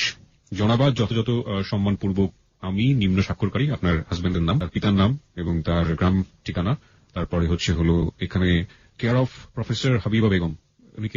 উনি ওনার বাড়িতেই ওনারা মানে ভাড়া থাকে, ওনার কেয়ার অফ দেওয়া আছে ওনাকে। আর এখানে যেটা আছে যে নিকা নামা, আপনাদের বিয়ে হয়েছিল 2002 তারিখে। না, এটা ও এখানে একটা কথা আছে যে ও বিয়ের তারিখটা ঠিক মতো লিখতে পারে না। এখানে যে কাজটা হয়েছে, ও যে তারিখটা দিচ্ছে তালাকের তারিখটা, সেটা হচ্ছে 2008-এ যখন ও দেশে আসছে, যখন ও এখান থেকে যায়, সেই তারিখটা কিন্তু ও দিয়ে তালাকটা পাঠাইছে, কিন্তু পেপারটা কিন্তু আমি টানা 1 বছর পর পাইছি। আচ্ছা, তার মানে ও দেশে এসে যখন আপনার সাথে ভালো ব্যবহার করেছে তখন কিন্তু ওই পেপারটা ও সাইন করছে, মানে ও দেখাইছে যে ওই তারিখে যাওয়ার সময় আমি এই তালাকটা দিয়ে গেছি। এখানে যে রেজিস্ট্রার অফিসের আমি সিল সাপোর্টটা পাচ্ছি, সেটা হচ্ছে ডেমারিয়া থানা, কেরানীগঞ্জ জেলা। কেরানীগঞ্জ থেকেও জিনিসটা করেছে। কেরানীগঞ্জে কি আপনার জানা মতে? না, আমার জানা মতে ওখানে আমি কাউকে চিনি না বা ওর কেউ আছে আমার মনে হয় না। ওকে, তাহলে সালটা মানে ডেটটা পিছনে দিয়ে সে কাজটা করেছে। আপনার নাম আছে এখানে এবং আপনার বাসার অ্যাড্রেস, তারপরে লিখেছে বিবাহ পর হইতে আপনার কারণ যেটি দেখিয়েছে, উক্ত স্ত্রী স্বামীকে মানসিকভাবে নির্যাতন করে, টাকা পয়সা দাবি করে, মনের অমিল বনিবানা হয় না। তারপরে লিখেছে যাহা শরীয়তের সম্পূর্ণ পরিপন্থী বিধায় অদ্য 27/1/2009 ইংরেজি তারিখে আমি নিম্ন স্বাক্ষরকারী স্বেচ্ছায় সজ্ঞানে সুস্থ মস্তিষ্কে অন্যের বিনা প্ররোচনায় আপনার নাম 1 তালাকে বায়েন করিয়া বিবাহ বন্ধন ছিন্ন করিলাম। তারপরে মর্মতকরণ হলো, বিবাদক হচ্ছে আপনার হাজবেন্ডের নাম, ওর সাইন তো না এখানে, মোহাম্মদ আব্দুল্লাহ আল কাউসার, এটা কি ওর সাইন? না, এটা আমার মনে হয় না যে ওর হাতের লেখা। নিবেদক মোহাম্মদ আব্দুল্লাহ আল কাউসার। আপনার বিবাহের কাবিননামাটা কই? আপনার বিবাহের কাবিননামায় ওর হাতের সাইনটা কই? এখানে তো না, এখানে আপনাদের দুজনের সাইনই তো অবশ্যই নিশ্চয়ই থাকবে। এই যে আব্দুল্লাহ আল কাউসার, রাইট? ওকে, আমি আমার শ্রোতাদেরকে বলছি, আমি আমার নিজের 2 চোখ দিয়ে যেটা দেখতে পাচ্ছি, সেখানে যেটা মনে হচ্ছে আমার কাছে যে ইয়েস, এই সাইনটা তো নিজে করেছিল, রাইট? হ্যাঁ, এটাও নিজে করছে। আপনি কি 2 বছরে বুঝতে পেরেছেন যে এই দুজনের সাইন একরকম না? একরকম না, আমি পেপারটা হাতে পাওয়ার পরেই বুঝতে পারছি যে এটা ওর সাইন না। এবং এখানে যেটা মজার বিষয় হচ্ছে যে কাবিননামাতে যে সাইনটা আছে আব্দুল্লাহ আল কাউসার, সেখানে আব্দুল্লাহ বানানটা হচ্ছে ঠিক আছে, এখানেও ঠিক আছে, আল ঠিক আছে, আব্দুল্লাহর পরে উনি কোনো হাইফেন ইউজ করেননি, ওখানে আলের পরে কোনো হাইফেন নাই, এখানে হাইফেন ইউজ করা হয়েছে। কাউসার বানানে ও লিখেছে কয় আকার রস্যু মূর্ধন্য শয় আকার আর বয়শূন্য র, কিন্তু তালাক নামাতে দেখলাম কাউসার বানানে লেখা হয়েছে কয় আকার ও, এখানে রস্যটা নেই এবং হাতের লেখার মধ্যে কোনো মিল নেই। তার মানে এটা আপনার হাজবেন্ডের সাইন না, কিন্তু আপনার হাজবেন্ড যে কোনো কাউকে দিয়ে এই কাজটি করিয়েছে। এবং এখানে কেরানীগঞ্জ থানার সিলসাপুর সরকারি অফিসারে যেটা থাকার কথা সেটা এখানে আছে। কি স্টোরির মুখোমুখি হয়েছে বাবা আজকে। ওকে, তারপরে এটা পাওয়ার পরে কি হলো, কি করলেন? এটা পাওয়ার পরে আমি তো যখন হাতে পাই তখন তো মানে হয়ে গেছে, একদমই শক্ত হয়ে গেছি, কি করব কিছুই বুঝতে পারিনি। ওর সাথে যোগাযোগের অনেক চেষ্টা করছি, ওর ফ্যামিলিতে যোগাযোগের চেষ্টা করলাম। ওর ফ্যামিলিতে কি হয়েছে যে ওর বাবা মার সাথে আমাকে কথা বলতে দেয় না। আমি যে নাম্বারটাই ফোন দিতাম সেই নাম্বারটা ব্যবহার করতো ওর ভাই, ওর বড় ভাই। ওর ভাইকে যখন আমি ফোন দিলাম, আমি তখন বললাম যে আমাকে একটু মাকে দেন, আমি একটু কথা বলবো, আমার মার সাথে একটু কথা আছে। তখন বললো যে যা বলার তুমি আমার সাথেই বলো। বড় ভাইটা বললো যা বলার তুমি আমার সাথেই বলো। আমি বললাম যে আপনার ভাই এরকম করার মানে কি, মানে তার সাথে তো আমার কিছুই হয়নি, না ঝগড়াঝাটি কিছুই হয়নি, তাহলে হঠাৎ করে পেপার পাঠায় দিল, আমি তো কিছুই বুঝলাম না কি হয়েছে, আপনাদের সাথে কি কিছু বলছে বা আপনারা কি জানেন, এরকম জিজ্ঞেস করলাম। তো ভাইয়ের অ্যান্সারটা ছিল এরকম যে তোমরা জানো যে তোমাদের মাঝে কি হয়েছে সেটা তোমরা জানো, আমরা জানি না, এরকম অ্যান্সার। তারপরও আমি অনেক নাম্বারে ফোন দিয়ে আমার শাশুড়ির সাথে কথা বলতে চাইছি, কিন্তু আমার শাশুড়িকে আমি পাইনি। তার সাথে আমার একবার কথা হয়েছিল, সেটা হলো যে আমি একবারই কথা বলছি, সেদিনই সে আমাকে বলছিল যে আমি এই মেয়েকেই ঘরে তুলবো, এরকম একটা কথা আমাকে বলছিল। সেই কথাটাই আমি বলতে চাইছিলাম যে মা আপনি তো এই কথাটা আমাকে বলছিলেন, তাহলে কেন, কি কারণে আমাকে এই পেপারটা আমাকে পাঠানো হলো? এই পেপারটা তো মানে আপনাদের জানাই করা হয়েছে, আমি কখনোই ওনাদের সাথে যোগাযোগ করতে পারিনি। শামিমা সুলতানা শানু, এই স্বাক্ষরটা কি আপনার? হ্যাঁ। এটা আপনার হাজবেন্ডের স্বাক্ষর। ওকে, আমাকে একটু বলেন তো যে আপনারা যেই লোকটাকে ধরার জন্য এত একদম ফর্মালি একটা ব্যবস্থা করলেন, তাকে ওখানে লোকজন পাঠিয়ে ধরে নিয়ে আসা হলো, এই পেপারটা পেয়েছেন আপনারা 2009 সালে, আপনারা আইনি কোনো ব্যবস্থা নিয়েছেন? এরপরে কেন নেননি? নিয়ে আমি যখনই আইনের ব্যবস্থা নেব, এটা আমি বলি আমার একটা আন্টি অ্যাডভোকেট, আমি তার কাছে এটা নিয়ে যাওয়ার পর আমার আন্টি বলে যে এটা নাকি জুয়েলের সাইন না, আর যেহেতু জুয়েল দেশের বাইরে, এটা দিয়ে এখনই কিছু করা যাবে না, এরকম একটা কথা আমাকে বলছে যে কিছুই করতে পারবো না, ছেলে দেশে আসলে তারপর আমি বললাম যে ছেলে যদি কখনোই দেশে না আসে তাহলেও কি কিছু করার নাই? তখন বললো তুমি একটু অপেক্ষা করো, আমি দেখি কি করা যায়। কিন্তু এই পর্যন্ত আমার আন্টি বলতে হচ্ছে আমাকে যে আমার আন্টি আমাকে কোনো হেল্পই করেনি। আমার মাকে বলি যে মা তুমি একটু যে আন্টিকে বলো না যে এটা নিয়ে ঝুলে আসি কেন, এটা নিয়ে কিছু একটা করো। যখন যাই তখন বলি যে আমার আম্মুরে বলি কি যে তুমি একটু আন্টিকে ছাড়া অন্য উকিলকে বলো। যখনই যায় বা কারো কাছে আলাপ করে তখনই গাদা গাদা টাকা চায়। আর আমি একবারই তো বললাম যে আমার ফ্যামিলিতে ওরকম কোনো নাই। আর একটা কথা যে আমি প্রচন্ড ভয় পাই, যেটা যে আমার সাথে যখন জুয়েলের কথা হয়েছে, আমি ইদানিং এর কথা বলবো, 2 সপ্তাহ আগের কথা, যে 2 সপ্তাহ আগে যখন আমি কথা বলছি ওর সাথে, তখন এরকম ছিল যে আমি একটা নতুন একটা সিম নিই, নেওয়ার পরে ওটা থেকে আমি একটা মেসেজ দিই ওকে। মেসেজটা ছিল এরকম, কেমন আছো, তুমি আমাকে চেনো, এরকম একটা মেসেজ ছিল। ও এই মেসেজটা পাওয়ার সাথে তো আমার ওই নতুন নাম্বারে ফোন দিই। তারপর তখন আমি ওর সাথে কথা বলে আমি জানতে পারি যে আমি যদি কোনো আইনি কাজে যাই তাহলে ও আমাকে ফাঁসাবে, মানে ও আমার নামে উল্টা কেস করবে, এরকম ভয়ভীতি আমাকে দেখাচ্ছে। আমাকে বলে তুমি ঝামেলা করবো, আমি ঝামেলা করবো, তুমি নর্মালি থাকবো, আমিও নর্মালি থাকবো। তখন আমি বললাম এক কথা পরিপ্রেক্ষিতে ও বলতেছে যে তোমার সাথে আমার সব রিলেশন শেষ, তোমাকে আমি পেপার পাঠিয়ে দিছি, তো তোমার সাথে আমার কোনো রিলেশন নাই, তুমি এখন পেপার সাইন করে পাঠিয়ে দাও, তোমার যা ঝামেলা আছে আমি চুকাই দেবো, এরকম বলতেছে। তখন আমি বললাম যে পেপার সাইন করে পাঠিয়ে দিব